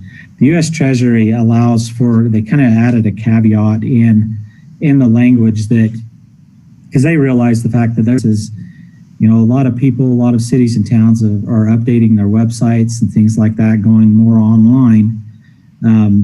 So they've added a caveat on there that, you know, if it's stated in a contract that they're supposed to be completed by the end of December and the companies aren't able to do it out of something that's uncontrollable or are unforeseen on their own, then that can continue to exist. However, when we're at the late hour like we are right now, entering into a contract to have something that we know for sure cannot be completed within a year or even 6-month time frame, I think the federal auditors would be all over it, asking us why we even contracted with such a large expense. And so there is opportunities that I think we still have that we can certainly explore with the remaining $483 or $483,000. One of which, you know, we looked at, maybe there's an opportunity that we can help citizens that were directly impacted with COVID, with kind of a reimbursement on funeral expenses, mortgages, rents, things like that. We just don't have that program created yet to be able to run that. I also worry about the capacity of staff. We don't have a lot of staff around here. They're available just to create programs and operate a program like that. Watching some of what the cities are spending their money on, you have Blanding kind of, they're issuing, I think it's cards or something like that to their residents that they can go spend in businesses. You have Monticello offering a utility reimbursement to people who are directly affected by COVID. So there's kind of a city front that's taken place that they are helping some of their residents out. But we're just kind of running out of some ideas or just the capacity to spend all the funds. I hate to just spend it just because we have it on nefarious things that we can't really attribute to COVID, but a lot of it will come down just to the capacity with us. We could easily bump up a little more into the economic development grants and you know, make sure that we're satisfying all of our businesses out there as much as possible. We do have to be careful with that. There is a U.S. Treasury guidance that if they've received some of the other grants that the federal government or the states offered, we've got to make sure that we're not double or triple dipping into this fund, or we can have issues, or they may have some tax implications with that. But other than that, that's kind of this next direction that we'll take. If you have questions or concerns or input, some ideas. Did we establish the motion already, Matt? No, go ahead. I was just explaining it to you. Okay. Like to go ahead. Motion. Motion by Gray Eyes, and I will second that. Okay, you have Commissioner Adams. Turn back to you as well. Can you forward me the new allocation? I received the two, I believe, two first grant and second round, first round and second round. Third one I don't have. I sent you that in your I would like to entertain, if possible, is to, since you mentioned that deadline is upon us, a lot of things are major construction, infrastructure development, unable to do it. Is it possible to have a resolution or letter considered, signed by the chair, to encourage the president-elect and controller or Treasury Department to extend the consideration of deadline of December 30, 2020 to December 30, 2023. That will, if it's approved, then there'll be a leeway for 2 years to do some work with money. Yeah, I agree. We can put that on your next commission meeting just as a letter of support. Your next commission meeting is what, the 1st of December. So here in a week, a little over a week, we can put that on there. That kind of also would go to keeping some of this money in reserve. If we are able to extend it, then we can push, that $400,000 into next year. The request would have to go, and we've already, believe me, we've spoken to Congressman Curtis about this. I know Senator Romney has also been working on this, as well as I attend his live meetings. Both of them are aware, so our congressional leaders are both working on trying to extend it. There's just this argument that's going back and forth between them and the House, and so that's holding everything up, and so it would have to be resolved not by the president-elect. It would have to be resolved now in today's House and Senate. I just wonder if the House leader may want to hold on a lot of arguments until the new leadership comes in next year, and then try for some changes and some more supplemental aid. But I don't know, it's hard to say what they want to do at that level. That's above me. But yeah, certainly I can bring back a letter of a request to them. Yeah. I think the state of Arizona, Tom O'Halloran, representative, is also supporting or toying with the idea of possibly supporting an extension. Yes, yeah. I hope so.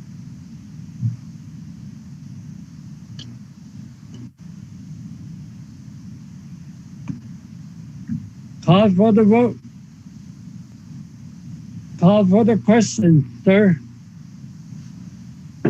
Okay, I'm back on. I thought I lost you guys. All right. All those in favor? Aye. Aye. Thank you. Next. Yeah, thank you, commissioners. The next item on your agenda is, let's see, item number 12. Let me get to it. This is consideration of agreement, a memorandum of understanding and agreement with Utah Association of Counties Tax Refund Exchange and Compliance System. This is UTREX, kind of the abbreviation for it. This is, so we talked to you about this last year, just kind of in some of our meetings where we talked about how our ambulance, our EMS system has a lot of debt in it, and we looked at possibilities to explore this. This was given, this company presented, MACO presented this opportunity last year at the Utah Association of Counties Conference down in St. George, where we learned of this company and their ability to work with the state finance, and with any debt that a city or a county has, they're able to register a kind of a debt collection agency that works with the state finance that will garnish taxes from citizens that owe a debt. They'll collect that debt. Each debt that they're collecting on is about $25 is what they charge. And they charge that directly to the individual. So it would be the debt that they owe plus $25. Doesn't cost the county anything to do this other than time and kind of managing a process where we would submit names. So for example, with our EMS services, we've got around about $400,000 that's outstanding. If we were to submit those names to this entity and the state finance, then they go through and they'll issue a notice of collection to the individual. First off, they try to collect it through that notice, or if they just come in, pay it to the county, then everything is waived, including that $25. Then the next step is the garnishment. If they don't come in and pay it, then they'll start garnishing taxes. If they do have a payroll tax, then that garnishment will come out of their payroll tax, a portion of that, and it'll go directly to the county to satisfy those debts. And so that's what this program is, just kind of a summary. If you have any questions? Question would be motion.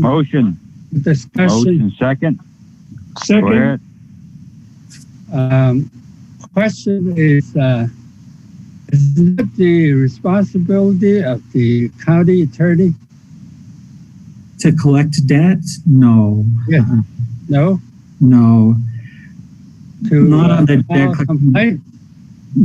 He can file a complaint. The on our debt collection, so with our ambulance services, we've had a company that we contract with every year that we pay to collect the debt, and then they receive a portion of the debt collected as well on there. And so this is a kind of a different means. I think we'll still have to have a secondary company that we will have to use in addition to this one, but it's not the responsibility of the attorney.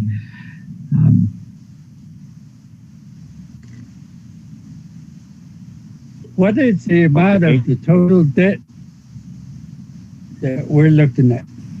Just in the EMS, we run around 400, 500,000 a year. Debt?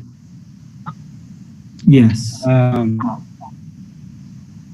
Is that included traffic violation? So the traffic violation, that goes through the courts. That's a different system. This is just to help. So you could use this system even on taxes, to try to collect taxes, things like that, property tax.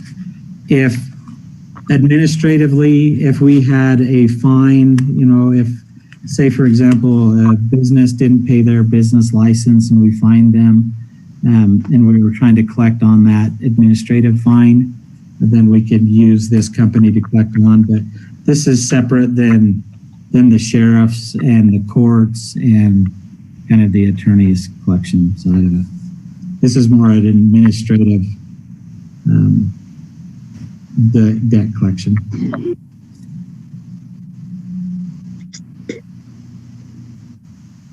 Okay.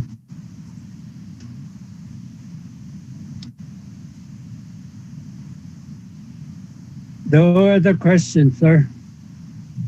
All right. If there's no other question, it calls for the vote. All those in favor? Aye. Aye. Aye. Abstention? Oppose? 3 ayes and no abstention, no opposition there, Mac. Okay. Next one is item 13, consideration and approval of a participation agreement with Goldings Monument Valley Enterprises, LC, for $100,000 of the CARES Act funds for private public well upgrades. This one this was approved during the second round of the CARES Act funds. This agreement is just a means of getting them the funds. So we've been working with Goldings to finalize everything here.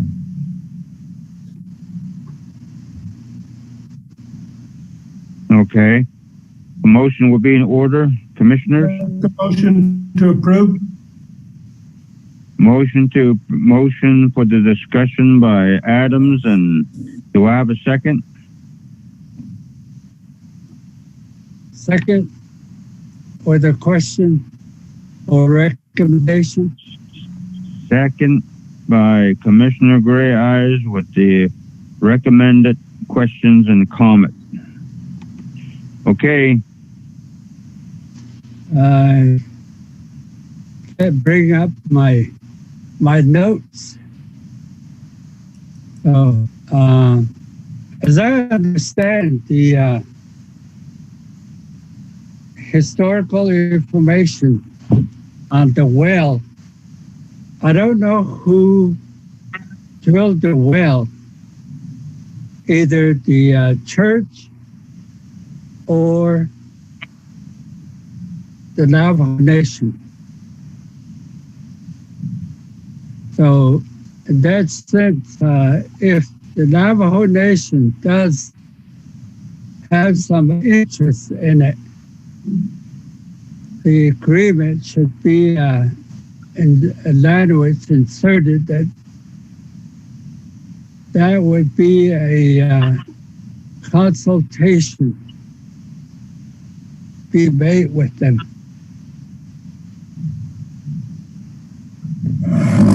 My understanding, Commissioners, Goulding's originally drilled that well. That's Goulding's well.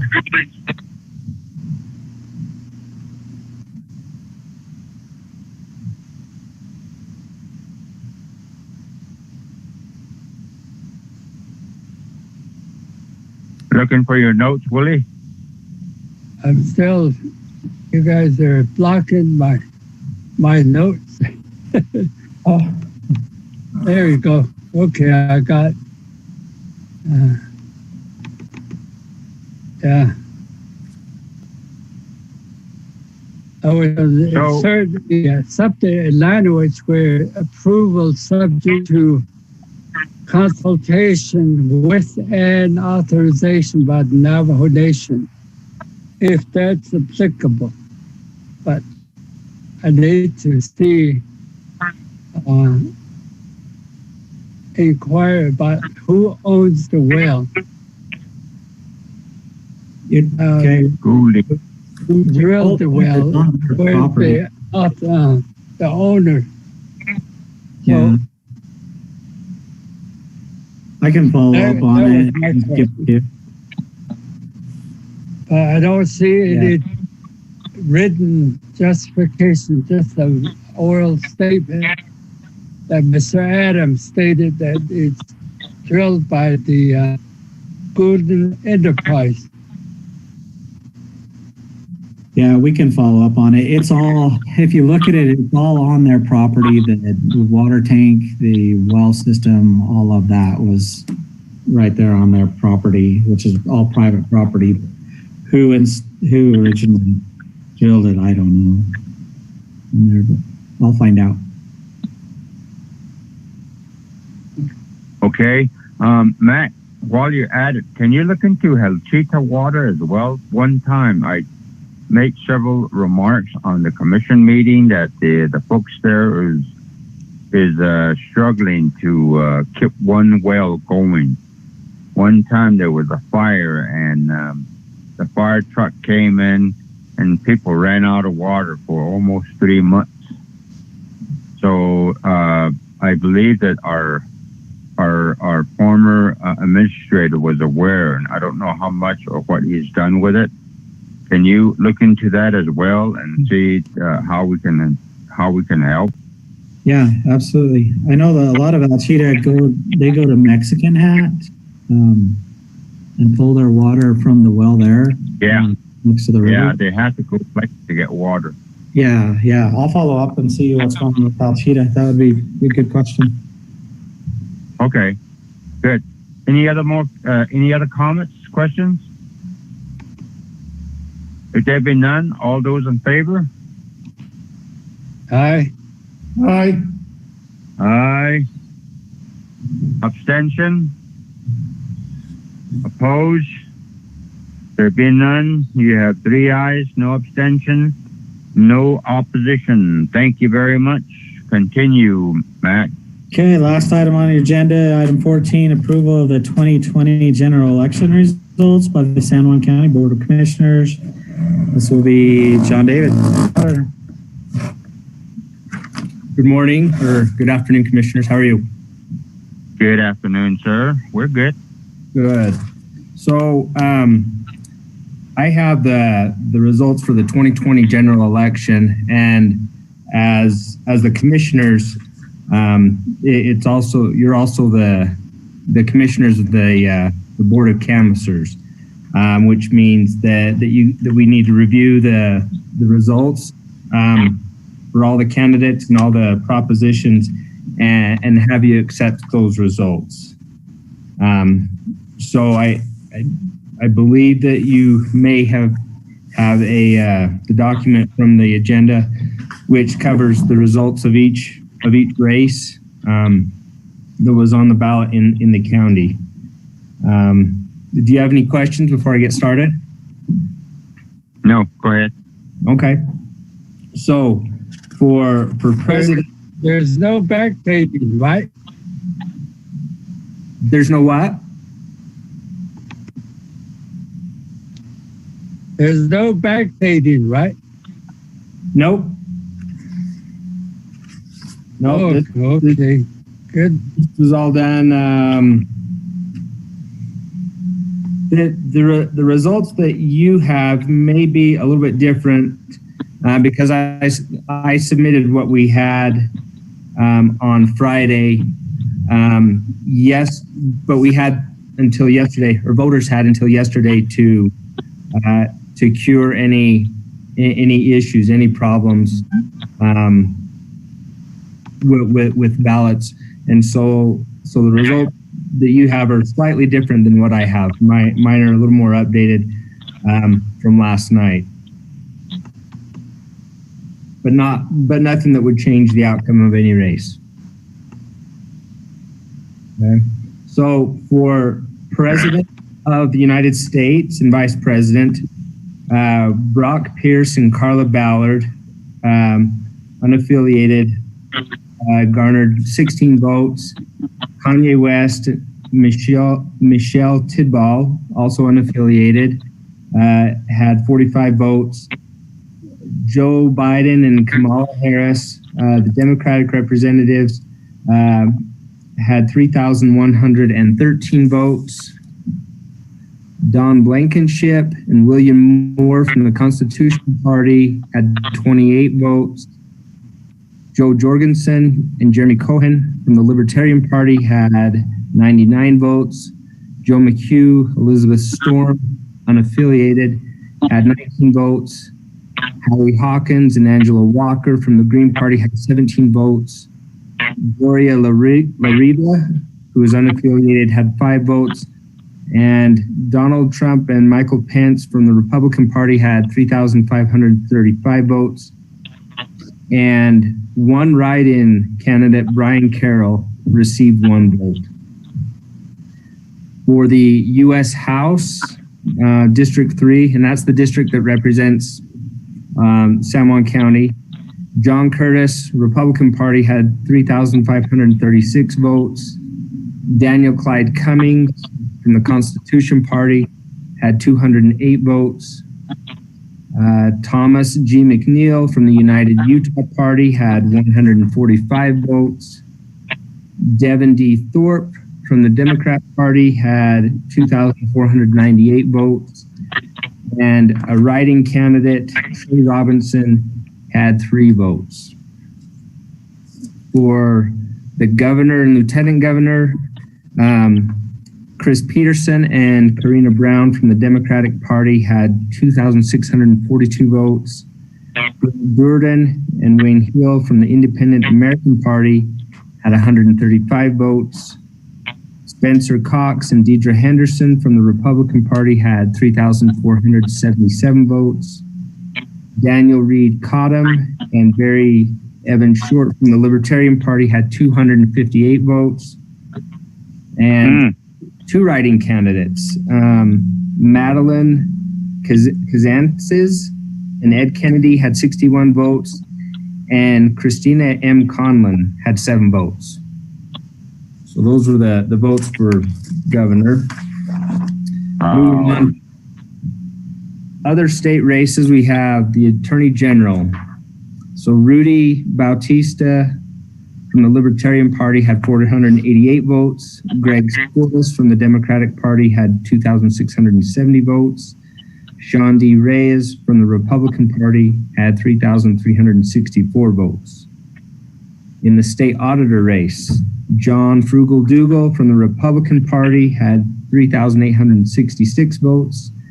Jeffrey L. Ostler from the Constitution Party had 1,123 votes. Brian L. Faby from the United Utah Party had 639 votes. State treasurer race. Richard Proctor from the Constitution Party had 1,019 votes. David Damshin from the Republican Party had 3,824 votes. Joseph Special from the Libertarian Party had 884 votes. And then we're moving on to the state senate, District 27, which represents San Juan County.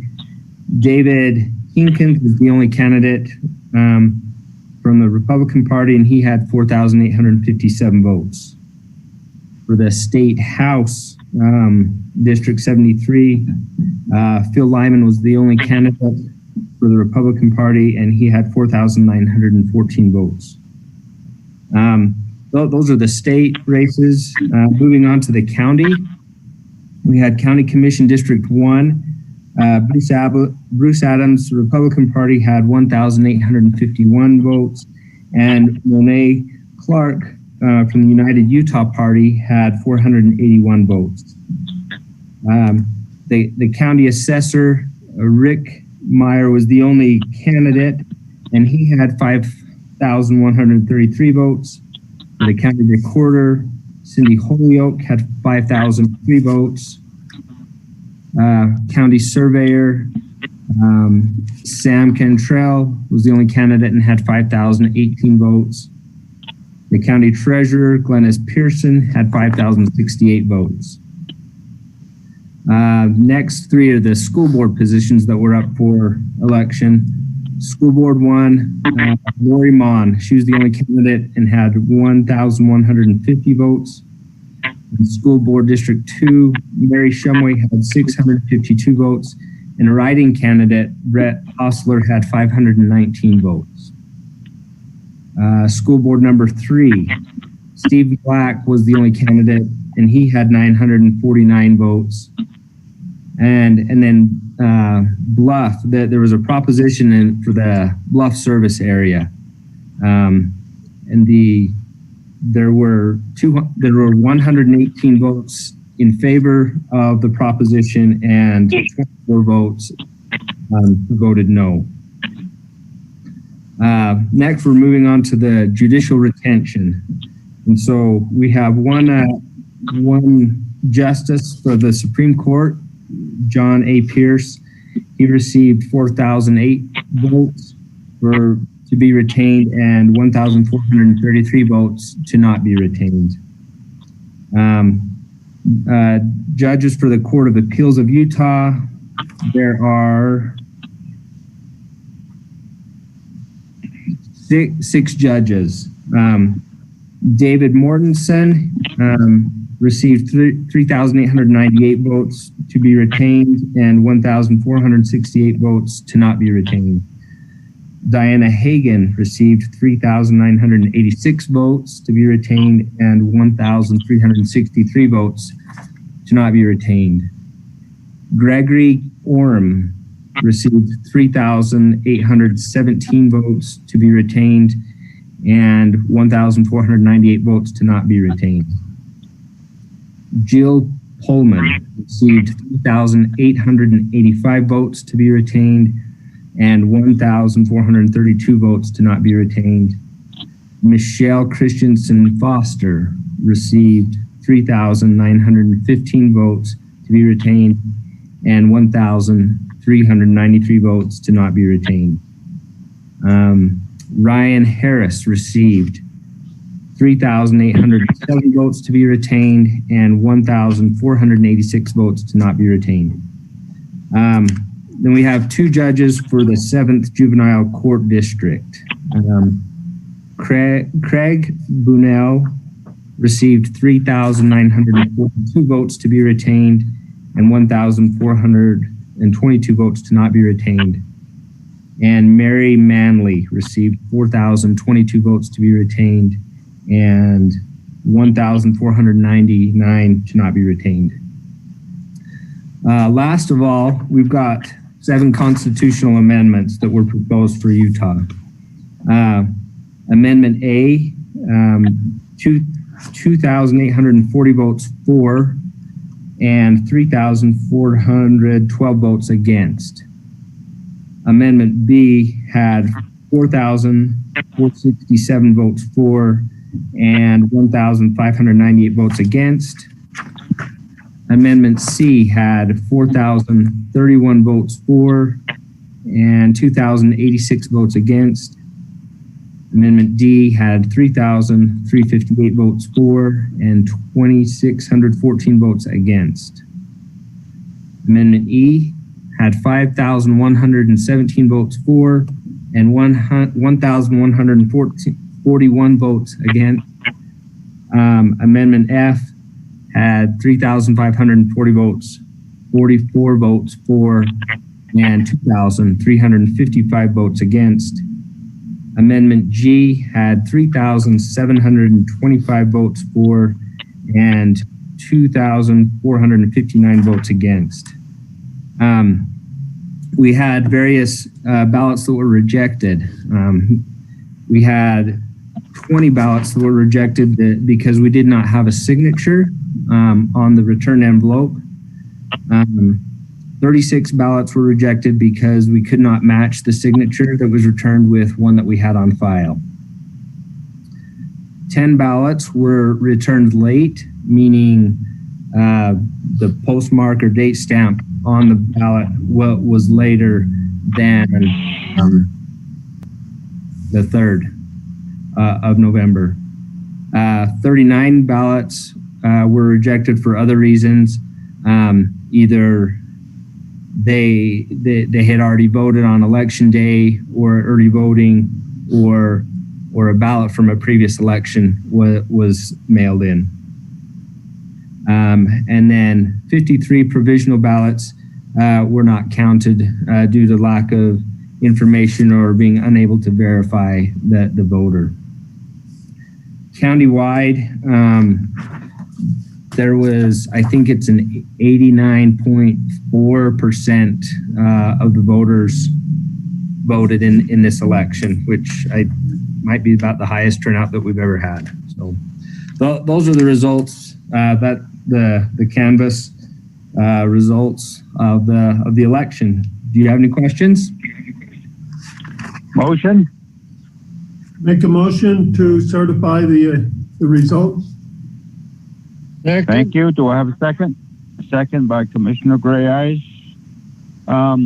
Thank you very much for that information, and congratulations, Commissioner Adams. Thank you. Welcome back aboard. And Mac is going Mac? Yeah, go ahead. Mr. Nielsen. Can you draft a letter to those that have won or new seats from the county to congratulate them in their position? And at the same time, I would like to also ask that the commissioners sit with Spencer Cox and also Curtis to talk about the next 4 years work that we'll be doing. And also, as a chairman of this commission, I would like to ask you to prepare inauguration for the new appointed president, either Republican or Democrat or whoever they may be. We support and we also appreciate the recognition of the United States process of where we're at. So it would be appreciated if we could maybe recognize that the two commissioners, if they want to, would like to go to the inauguration in Washington, D.C.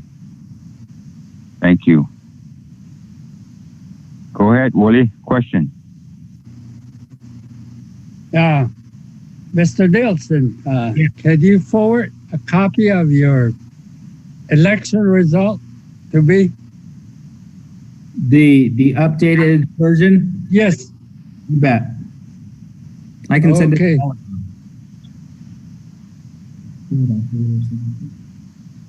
Yeah. So part of this canvas, and it's on the last page, is that we would need all three of your signatures. I think Commissioner Adams is here, and I think Commissioner Maryboy has a stamp that we can use if you're okay with that, Commissioner Maryboy. Yes. Go ahead. Commissioner Gray Eyes, I guess I could send that to you, and if you wouldn't mind signing it and sending it back. Yes. Okay. Thank you very much. Any other comments? We need to vote, don't we? Yeah, we need to vote, but is there any more comment, question? If there be none, all those in favor? Aye. Aye. Any opposition? There be none. Ayes take it. And thank you very much. Thank you. Commissioner's report is the next one. And David, doing a great job. Keep it up, and we appreciate what you do.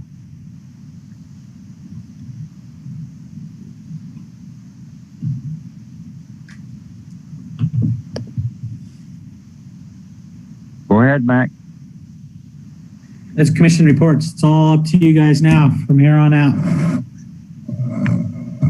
All right, I'll make my first report. I've been pretty much busy driving some of the roads. The wind came in, and some places the wind rolls are starting to creep into the road in Red Mesa area.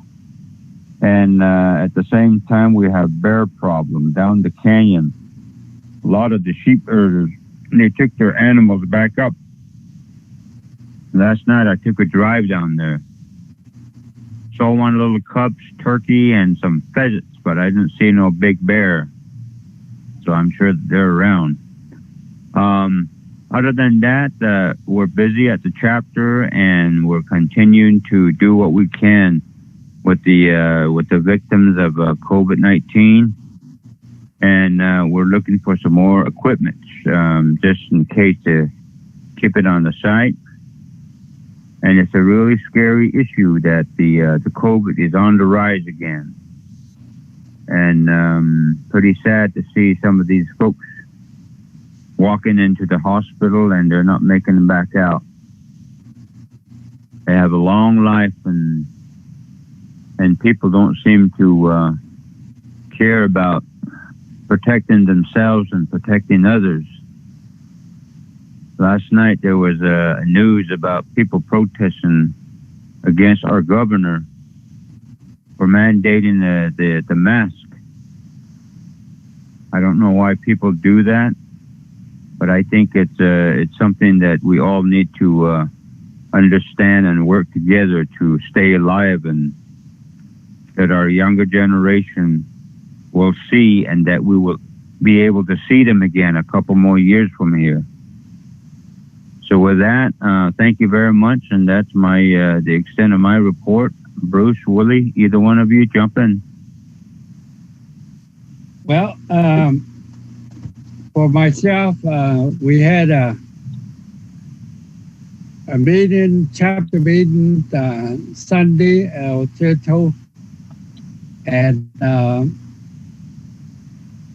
also on Monday we had a Navajo Mountain chapter meeting with only a few people.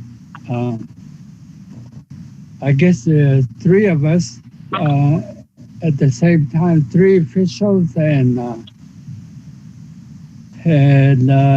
all of that was done on phone conference. So both of the chapters passed the resolution urging the extension of the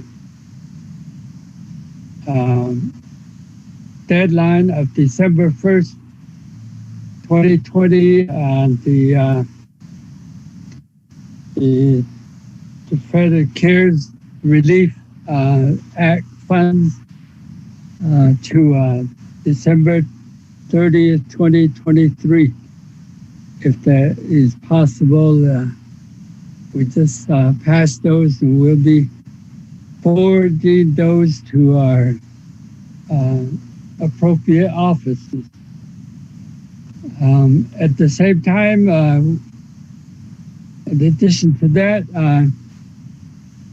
where is the IGR stand amendment that we had requested of NDOT? I believe the last time we met was at T-Snut's month. Where about the, we also voiced that right away be acquired for proposed road between Navajo Mountain and Ocheto. That hasn't happened yet. The other thing is the amendment to the IGA proposing to release NDOT from San Juan County 5-mile stretch for maintenance and reassigning that to another system in Arizona. That's the amendment that we wanted to pass through. The Navajo Nation has just recently extended a 3-week shutdown. So everything is, I guess, the result of the increase in cases. Seems like the Navajo Nation has about 600 deaths since the impact of COVID-19. So we're probably the highest number in the nation proportionally to our population and the rate of deaths. So quite alarming. So that's about it. That's the extent of my report. Thank you. Thank you very much. Do you have any report, Bruce? If you want, you don't have to, but if you have any. Of course, I want to. Okay. I was notified a couple of weeks ago that I'd been selected as one of 33 commissioners nationwide to serve on NACO's task force to address broadband throughout the nation. And I attended that meeting virtually, and there was only about 4 commissioners west of the Mississippi that were in that task force. So I was pretty pleased to be able to represent counties all over the West. We'll have other meetings after the first of the year. The other thing that I want to report is that I'll be attending the UAC conference virtually on Wednesday, Thursday, and Friday this week. And they chose not to have an in-person meeting in St. George. So all of these meetings will be virtual on the computer. And other than that, that's all I had to report. Thank you.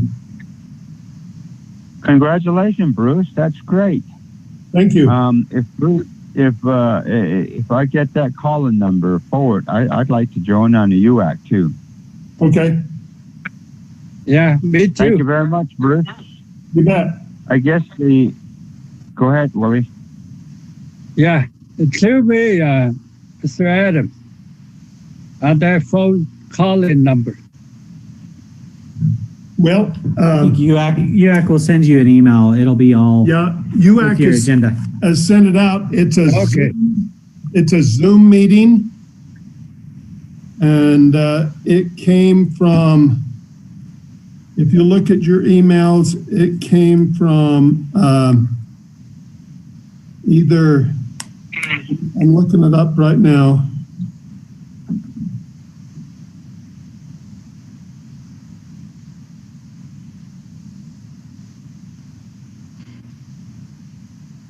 The first meeting is tomorrow, and it came from Jake Garfield.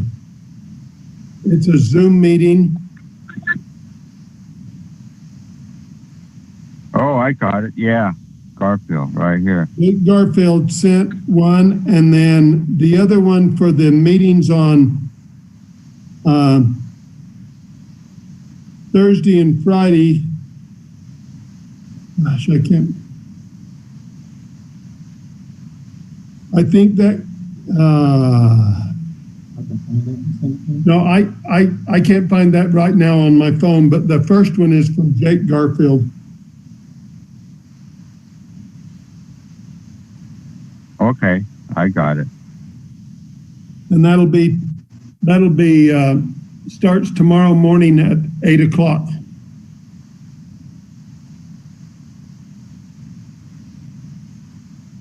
Okay. And then Mac will send you the invite to the UAC meetings on Thursday and Friday. As soon as we find it.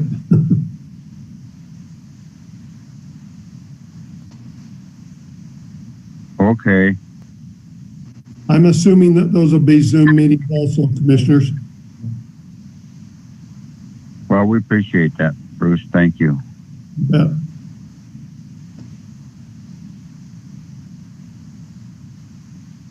Mac? Yeah, go ahead.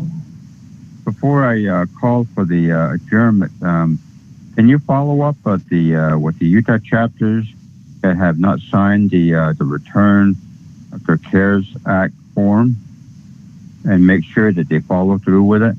Yeah, I'll send them an email at the chapter email. Yeah, maybe it's best to send it to Navajo Utah Commission too. Okay. Thank you, Mac. Yeah, go ahead and use my stamp for the approval of the letters. Okay, thank you. Motion to adjourn would be in order, commissioners? Motion to adjourn. Motion to adjourn by Bruce Adams, Commissioner Adams, and do I have a second? Commissioner Gray Eyes. You want me to second it? Okay, I'll second it. Good man. All right, all those in favor of adjourning? Aye. Aye. Aye. Thank you very much. You guys have